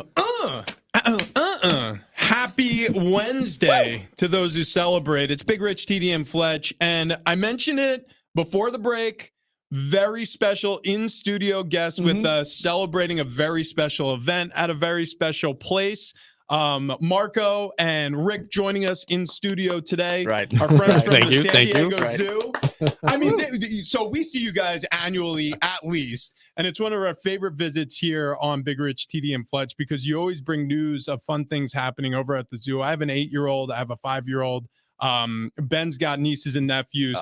Travis brings his kids, grown-up kids. They're adulting, but he'll bring his whole flock over to the zoo plenty of times. We've talked about it in the past. But you guys have some interesting happenings at the San Diego Zoo. So fill us in. What's going on, fellas? Yeah, I mean, a lot of things going on. You mentioned kids. You know, we always have Wildlife Explorers Base Camp at the San Diego Zoo, but we're talking to the Safari Park right now. So if guests don't know, Safari Park, you know, in the town of Escondido, some beautiful tiger cubs got born at the Safari Park. So it's wicked exciting for everyone. Okay. Wow. Okay. Okay. This changes I everything. know, right? I know. This Take a changes moment, everything. take a At the moment. Safari Park, we have tiger cubs at the Safari Park. Yeah. Yeah. Yes, we It's do. true. Yeah. Yeah. And if you do end up at the zoo, there's also capybara cubs and there's also red panda Wait a babies. second. You call Andy and Bear. capybara? Do you call the offspring cubs? Well, cubs, babies. Yeah. I mean, it's funny. Our language offers up a wide variety of different terms for babies of different species. So yeah, pups is also another one used for rodents. Yeah, totally. Yeah. for rodents. Yeah. Well, capybaras are rodents. Aren't they giant rats?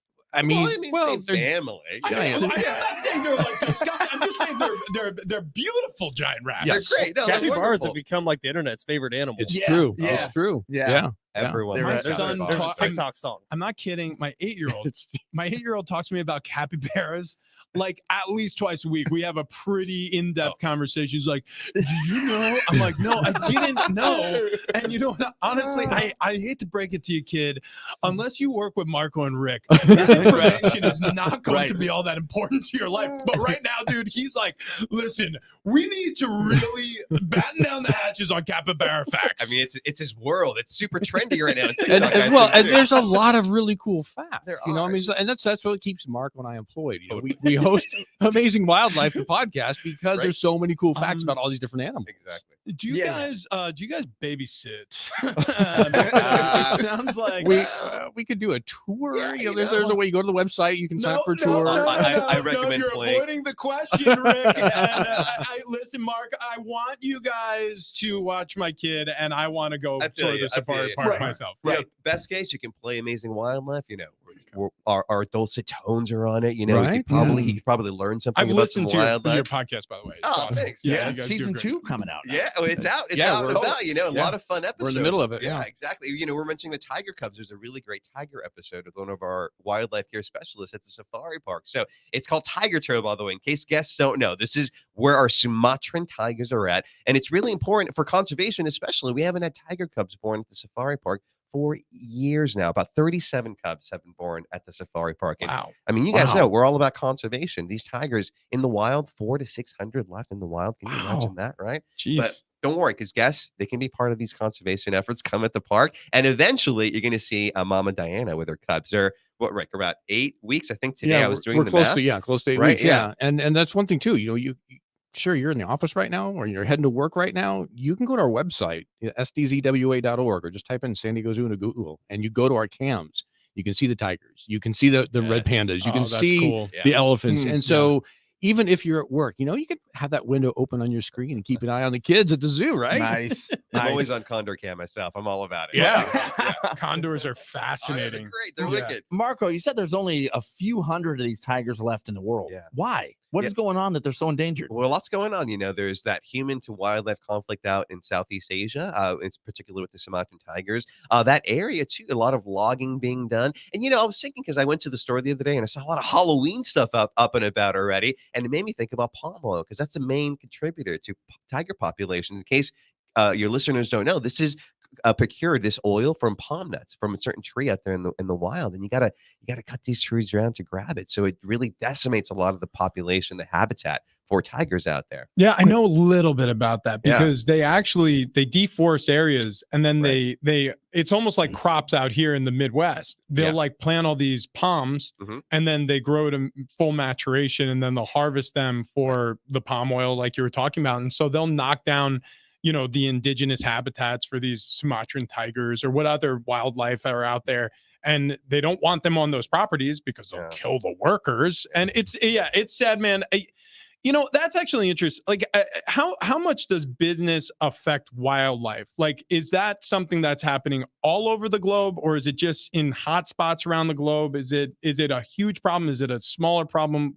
Where would you rate it on the scale? I mean, I don't know what you think, Rick. Well- I think globally. What do you think, Yeah, Brian? definitely. I mean, it's one of those things where everywhere we go as humans, whether it's for business, for pleasure, for fun, we are in a space then in which we are making a difference one way or the other. And that's what we're all about at the Wildlife Alliance. San Diego Zoo Wildlife Alliance is we want to make sure that the difference and impact we're having as humans is a positive one that allows all life to thrive. So although things like palm oil are a problem where you have a large monoculture or single plant species taking over the area that's then harvested, we can also look at sustainable ways of still having things like palm oil. And that's what we really want to make sure is people understand as a consumer, that's where you can really make the difference for places in Africa or Asia or Australia is by what are you supporting with your dollar? And so you can be a little more conscious and look at what's on the label and make a difference that way.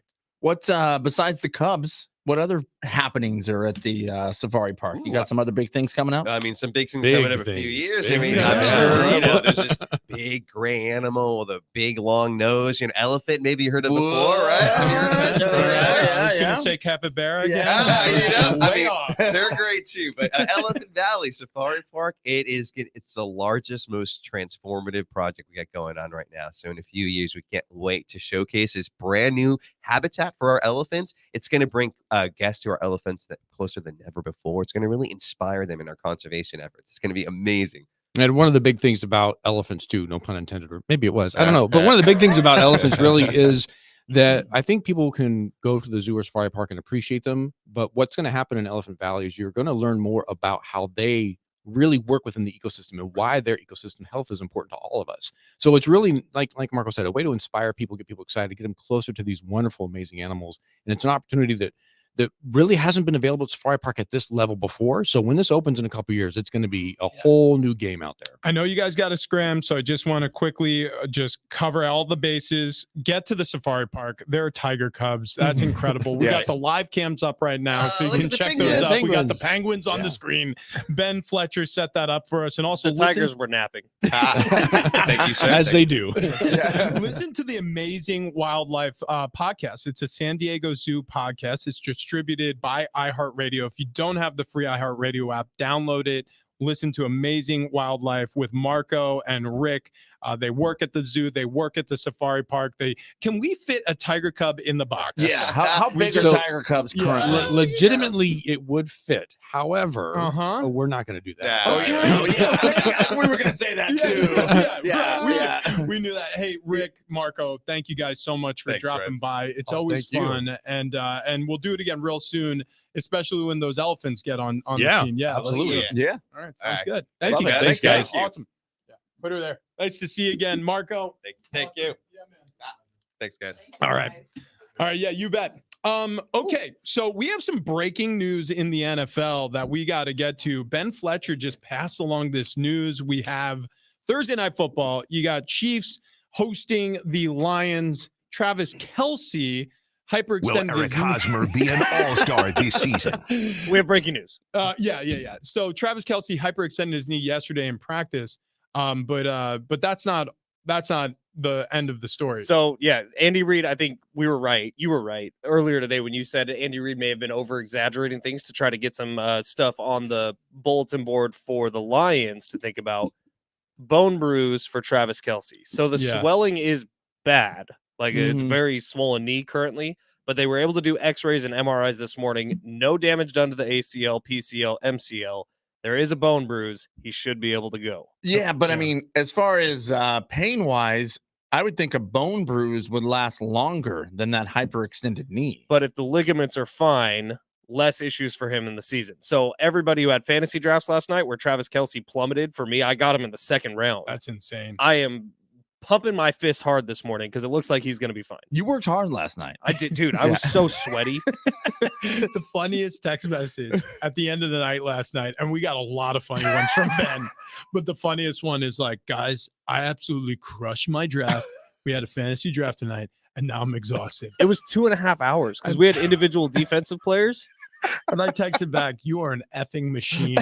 Well, have you ever done the IDP thing? No, never. Individual defensive players add a whole new level to it because you don't know when to draft them. Then somebody starts them, and all of a sudden there's a run on IDP. So, like, you're stuck with – I got Hufanga, which I'm stoked about, the 49ers safety. You are a madman. Just finished a 2.5-hour fantasy draft. I'm legit tired from it. Dude, yeah, it's 2.5 hours of focus. I don't even do that during our show. That's a good point. Yeah, that's a really good point. You could auto draft. Hell no. So actually, that means the three of us are all really counting on Travis Kelce to have a big game this game because I took him in the first round. Travis took him in the first round. Yep. You got him in the second round of your draft.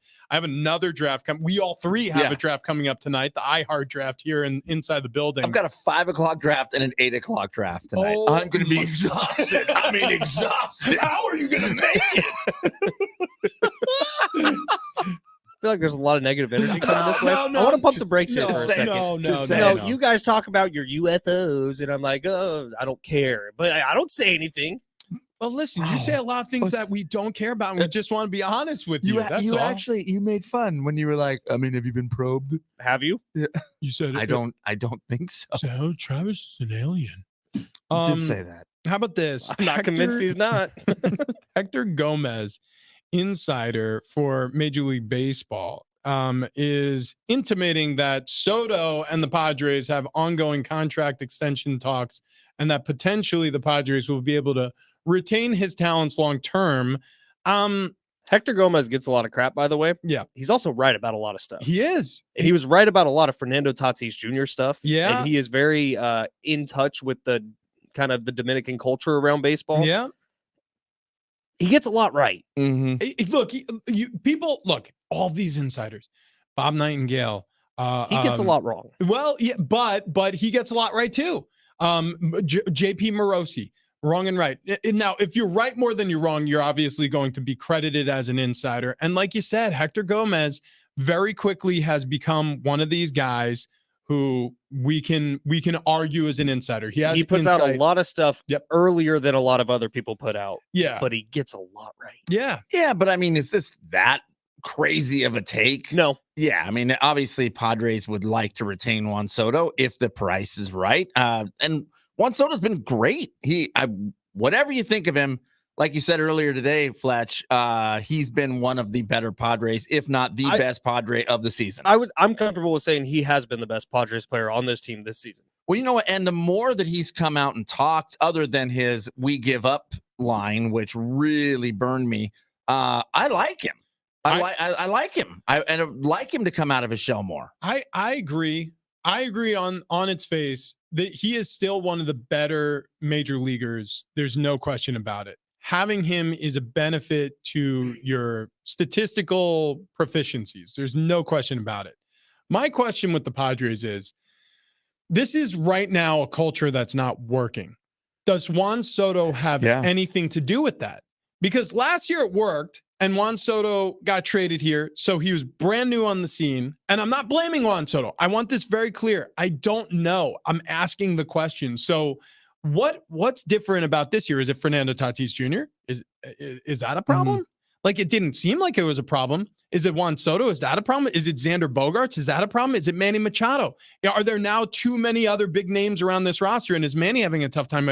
Like, I'm not going to point to any singular player. Maybe it's the collaboration that's not working, but something is off, because guess what? Even if Peter Seidler does sign Juan Soto long-term and lock up another hitter with huge numbers and a potential, right? Does that fix what's wrong? So here's my opinion on this. And when you ask what's wrong, this is my sole opinion. Manny Machado was really good last year. The Padres had really good culture last year. Manny Machado started this season not good. In fact, he was cold for a long time. The Padres' entire clubhouse seemed to adopt the mentality of Manny Machado both last year and this year. I do think Manny's the captain of this team, for better or for worse. I think that he is a little bit of the soul behind this team. I think when he came over to San Diego, Peter Seidler put a lot of responsibility on him. For the most part, Manny's done a good job with that responsibility. This year, I think he's done a terrible job with that responsibility. Yeah, I would agree with that. And I mean, at the beginning of the season, when we were talking about Seidler locking up Manny, we, I think, collectively agreed, like, yeah, man, he needs to be a Padre. I know I was touting it. I was saying he is a San Diego Padre. He is the face of the Padres at this point, or at least one of them.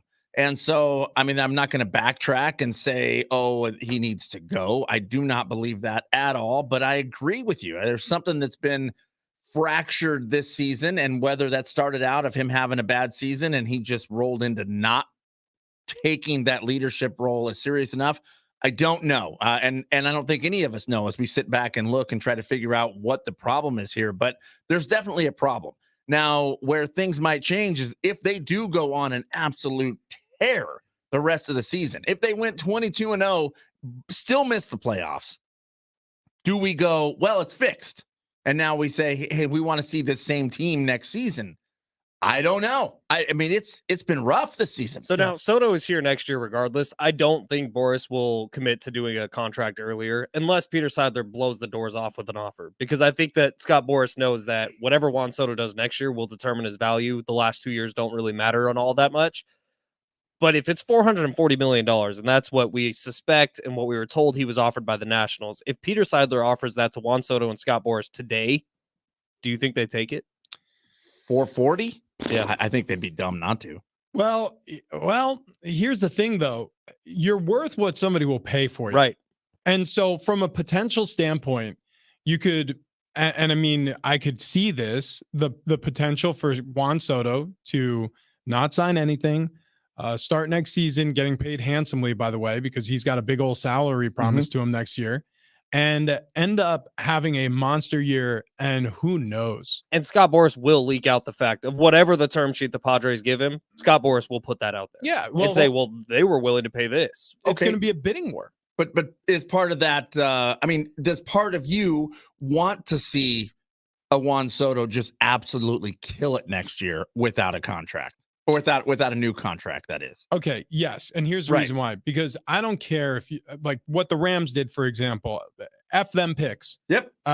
Buying a Super Bowl victory, I'm fine with it. So if Juan Soto denies an extension from the Padres and it's sourced that he's looking for huge money in free agency, and Machado's having a great year, and Tatis is a lightning rod of positive attention. And it seems like he's back, by the way. Like Fernando's had something special going on the last week or so, and it seems like his power is back, his fun is back. I hope so. And again, everything is predicated on hope right now, because we're already looking forward. We're already grieving the loss of the 2023 season and looking forward to 2024. At least that's where this show, I think in general, the mindset is. Right. I know there are certain fans who are holding out hope. Trust me, we are too. If it's possible for the Padres to make a special run this season like last year, I mean, and it would be way more special, they would have to come together and basically win out. And they would need help. And get help from other teams who are in the wild card chase too. It would be unbelievable. And our attention would fully shift back to the Padres. Of course. Like right now, it's very much divided everywhere. But if that were to go,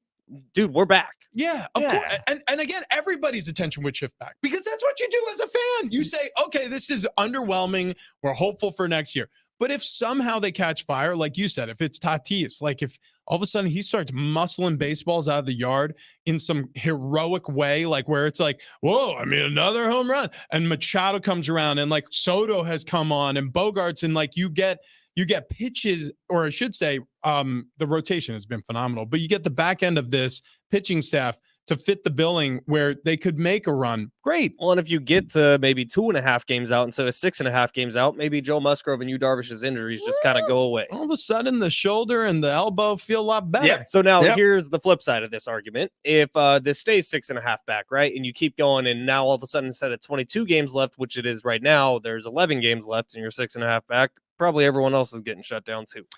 I like that question for Kevin Acey. Yeah. And that's who joins us on the other side. Kevin Acey, our Padres insider, our best friend right here on Big Rich, TD, and Fletch. He'll answer that question about who gets shut down and when, coming up next. Big Rich, TD, and Fletch.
Let's talk Padres with our best friend in the whole wide world, Kevin Acey. Next.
This update is presented by the Jim Patrol Real Estate Team. Kevin Acey going to be joining the show in just a second, our very best friend in the whole wide world and our Padres insider. And we'll start right there with the Padres. They take down the Phillies 8-0 last night. Fernando Tatis Jr., big-time home run. Pedro Avila, he threw 6 2/3 of innings of scoreless baseball. Unfortunately, last night's game did not do anything for the playoff positioning. Padres still 6.5 back, 22 games left in the season. Only 7 home games left. Kind of wild to think about that. In the NFL, it returns tomorrow night, and we did get some news about a couple of superstars who might not be on the field for it. Chiefs tight end Travis Kelce, original reporting was that he hyperextended his knee. That has been downgraded to a Brown bruise. He is officially questionable for the Chiefs' Week 1 matchup with the Lions tomorrow night. Also on the Chiefs, defensive tackle Chris Jones, still in a holdout. One of the best defensive players in the NFL might not be on the field as the Chiefs open up their year. Would you like to know what your home would sell for today? Get a simple text message with your home's value by texting your address to 855-600-6000. You'll get no phone call, just a text. Jim Buttrell has the buyers. Simply text your address to 855-600-6000.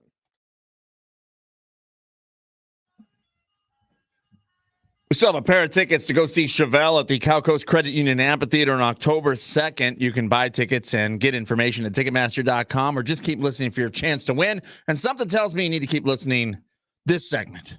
This segment is when you want you want to keep things locked in here. Also, I did see on the chat, I was going to say text line, the chat line over on YouTube, Maria had a friend pass away, and we're thinking about you, Maria. So we're very sorry for your loss.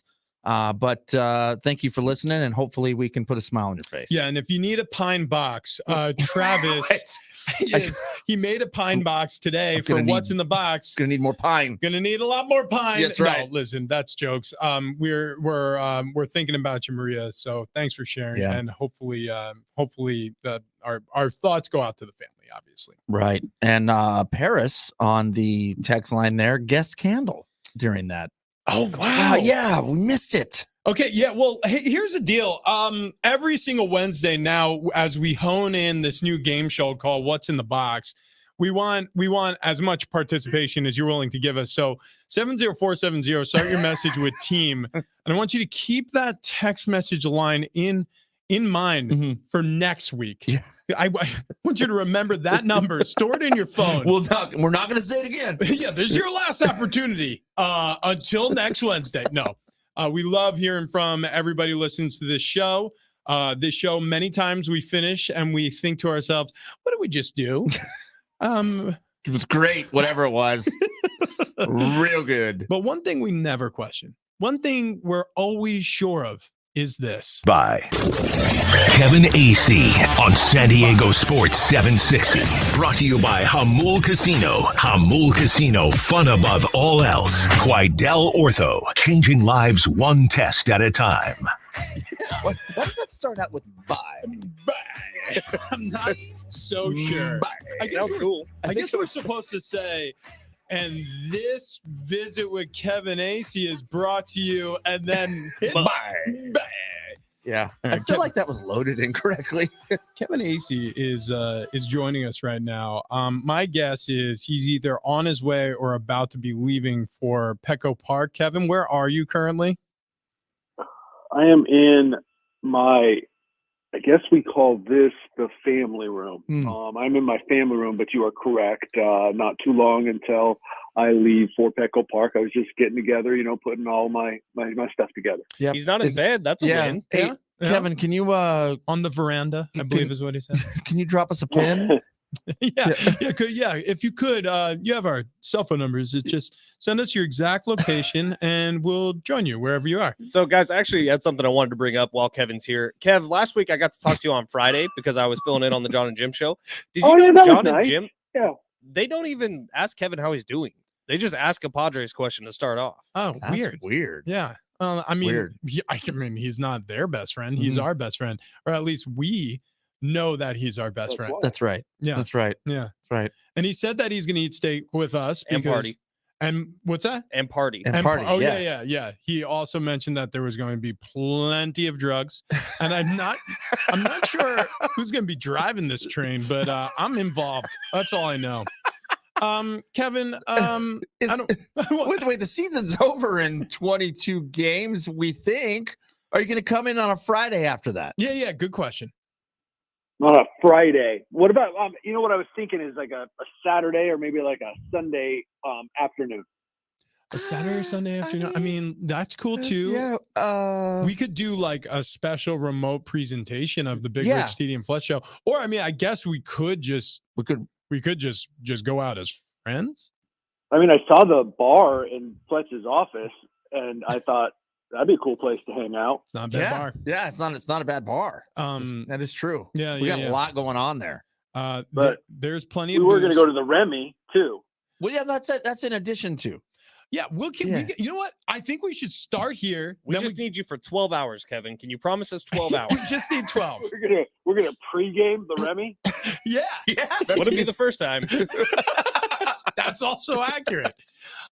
Kevin, with the final 22 games of the Padres season, I think we mentioned it earlier on the show, and if we didn't, here's the stat. I think Fangraphs give the Padres like a less than 1% chance, like a 0.9% chance to make the postseason. Where would you handicap this at? Like in terms of both emotionally and actually statistically, how far are the Padres from actually getting into the postseason? The 2023 postseason? And that's the answer to the question. Next? Yeah, I've shifted. Like, I don't think that had they won the other night where they came back from 8-1, lost 9-7, I don't think that really increased their chances. Actually, probably doubled their chances from like 0.9 to 1.8, but I don't think they were making it anyway. It would have felt different, right? They'd be on a 5-game winning streak, and they would have had that big comeback in there, and we would have been like, hey, this is the team we thought we were going to see. Anything can happen. And the reality is those teams ahead of them, they're kind of, not running away, but the problem is there's 4 of them. And that, like, almost every day, one of them's going to win, and the Padres aren't going to gain on one of those teams. They're not going to the playoffs. I mean, 0.9, whatever. It's like they're not going. Kevin, I don't know if you want to make it over to the studio right now. Rich is in here flexing. I mean, doing some real Arnold Schwarzenegger bodybuilding stuff. I'm trying to get on camera when I'm doing it. I asked you a super ripped question, and I got so distracted with this video of me. Holy smokes. I mean, wow. Kevin, that's a good question. During the baseball season, do you have any? I understand that. Hang on. And I get that.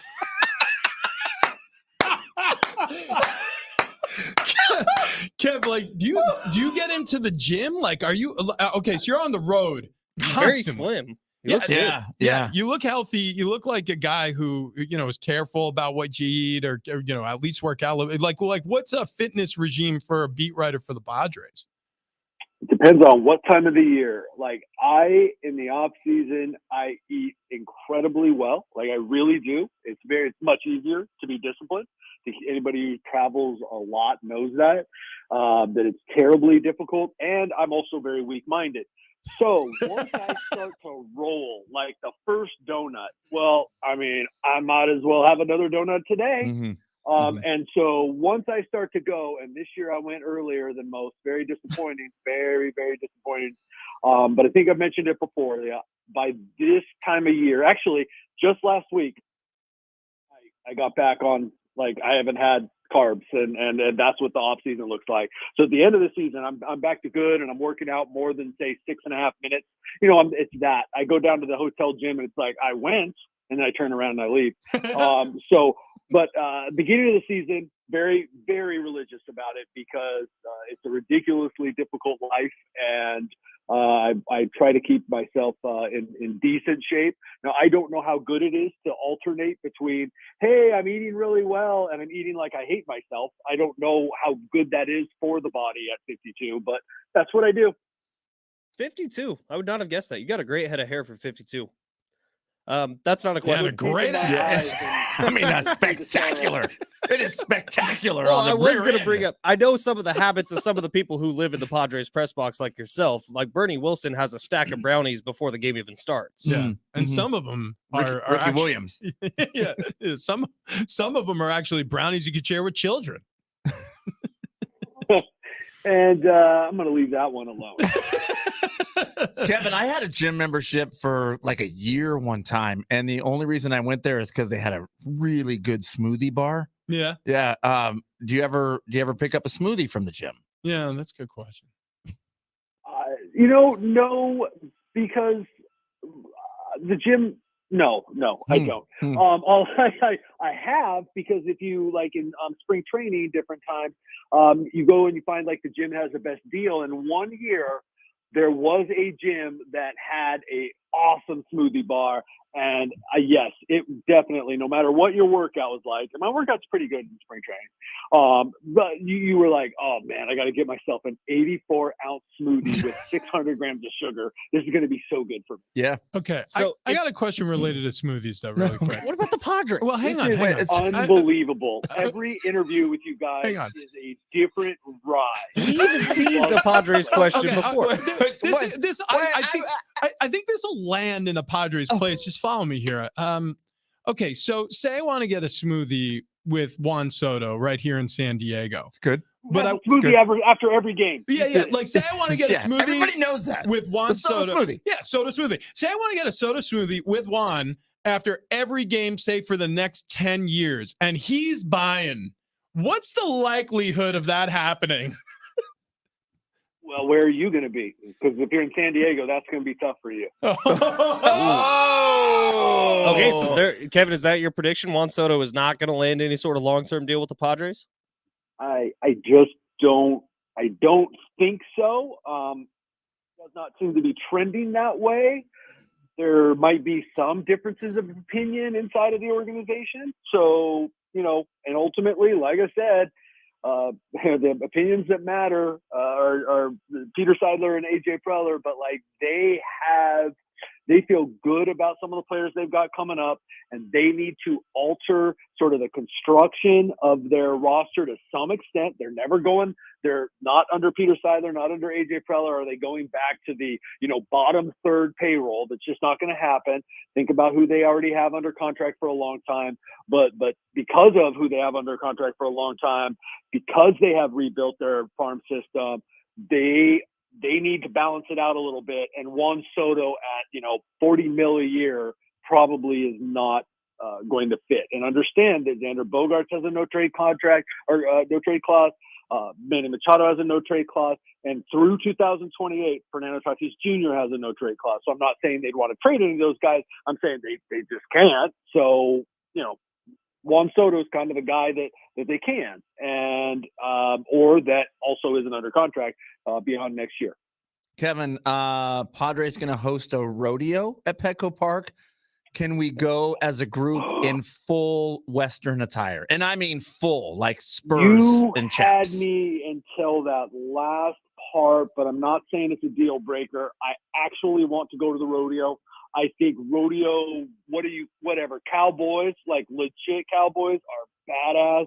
And I thought that might be kind of cool.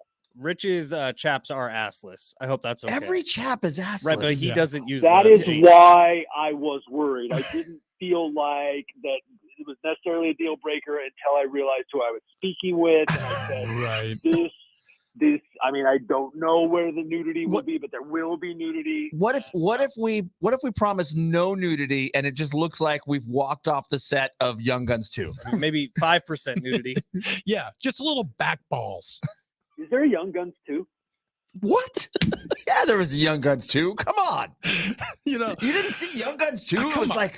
It was like rock and roll for Westerns. We did tease a Padres question that I think is important. Kev, Manny Machado has been DHing for like the last 5 games. Mm-hmm. Are they going to start shutting some of these guys down? Yeah, probably. Though in this day and age in particular, players have a big say. And if Manny doesn't want to, and there's not further damage, maybe not. But look, he thought he was going to play third base more. He's not. They say it gets better, but like it gets better when it doesn't. It rests him when he doesn't play third, but it's not like getting better.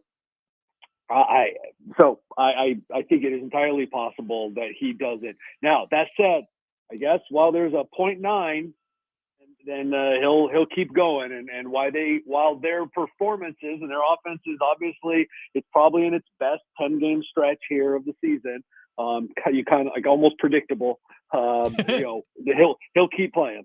Yeah. Right on time. Mm-hmm. Thanks, perfect. Padres lineup. Thanks for the memories. Well, listen, we have a lot to look forward to in 2023. Not from a Padres front, but we've got steaks, copious amount of drug use. Wow, it's gonna be crazy. We're gonna pregame here at the station. There's gonna be Is assless chaps. is this show like a foreign country where you have you can say and do anything you want because this is the second mention of drug use? Is this okay? What? I just need to know what the rules are. Oh, no. There are no rules. This is satire. Yeah. Uh-huh. I'm pretty sure we're protected. Yeah. You can say anything. It's like no offense. You can then say anything. No offense, Kevin, but that is the dumbest thing you've ever said to us. All right, buddy. We'll do it again in a week. It's going to be just as stupid. I promise you that. I've come to love it, and I mean that. I do. It's probably the only sincere thing I've ever said to you guys in a friendly way, but I have come to love your stupidity. Thank you. He used love twice. Can we get a third time? We love you, Kevin. We love you, Kevin. We love you, Kevin. I love you. Yeah!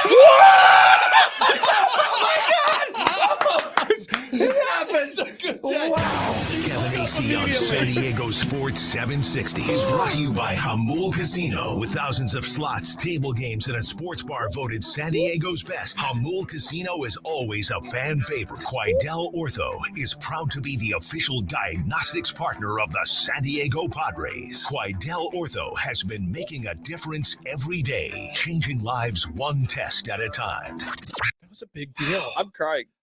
It's a big deal. I am so emotional right now. I wasn't expecting it. I mean, we need to get Kevin back on the phone immediately. Should we send him, hung up. Should we send him some flowers? Probably. Yeah. Yeah. I mean, that's what you do for people you love. I mean, that's what you do. Can we send him to the press box? I'm going to send him a promo code for Underdog Fantasy. That's what I'm going to do. That's love. XTRA. If he signs up for the Underdog Fantasy app and he just types in XTRA, that promo code, you know what's going to happen? His deposit will be doubled up to $100. Wow. Yeah. Yep. So you put in 100, it turns into 200. You put in 50, it turns into 100. You put in 75, it turns into 150. You put in 25, it turns into 50. I may have already said that. The point is, it's going to be doubled up to $100, your initial deposit with Underdog Fantasy. And why should you play Underdog Fantasy? Well, it is, in my opinion, the best, most seamless fantasy app. You could go to underdogfantasy.com as well if you don't want to use the app. They've got a web presence as well. I love it because they have this pick'em game. You could do it with NFL season-long stats. Pick the higher or lower on your favorite players, whether you think that the stat total is correct on that. You pick higher, lower, based on your feeling on what Zeke Elliott's going to do in terms of touchdowns this season or what Cooper Kupp's going to do in terms of receptions this season. It's a lot of fun, but you can also do this game by game, week by week. And we have, I don't know if anybody's been paying attention, Thursday night football coming up in the NFL. That's tomorrow, Chiefs, Lions. And I've got 3 separate higher lowers picks on my pick'em set up for that game. So you should download the Underdog app and do it too. I'll be tweeting these out throughout the season. We all play here on this show. It's absolutely awesome. So download the Underdog Fantasy app. Again, use that promo code extra XTRA. Underdog Fantasy will double your initial deposit. Must be 18 plus and present in the state where Underdog Fantasy operates. Terms apply. Concerned with your play, call 1-800-GAMBLER or visit ncpgambling.org. Okay. Do you guys remember when Kevin AC said, I love you? Good deal. I can't believe it.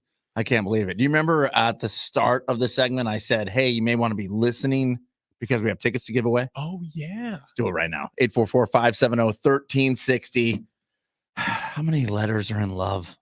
4. Be caller number 4. And there's 4 letters in AC. That's true. Wow. Yeah. Double E. Wow. You could leave off that last E for savings. I don't think that applies. I don't know if that works. But caller number 4 right now. You're going to win yourself a pair of tickets to go see Chevelle at the Cal Coast Credit Union Amphitheater on October 2nd. You can buy tickets at Ticketmaster.com or be caller number 4 right now as the phone lines light up. On the other side, we have plenty of show left. We promise. And that's a lie.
We have 45 seconds?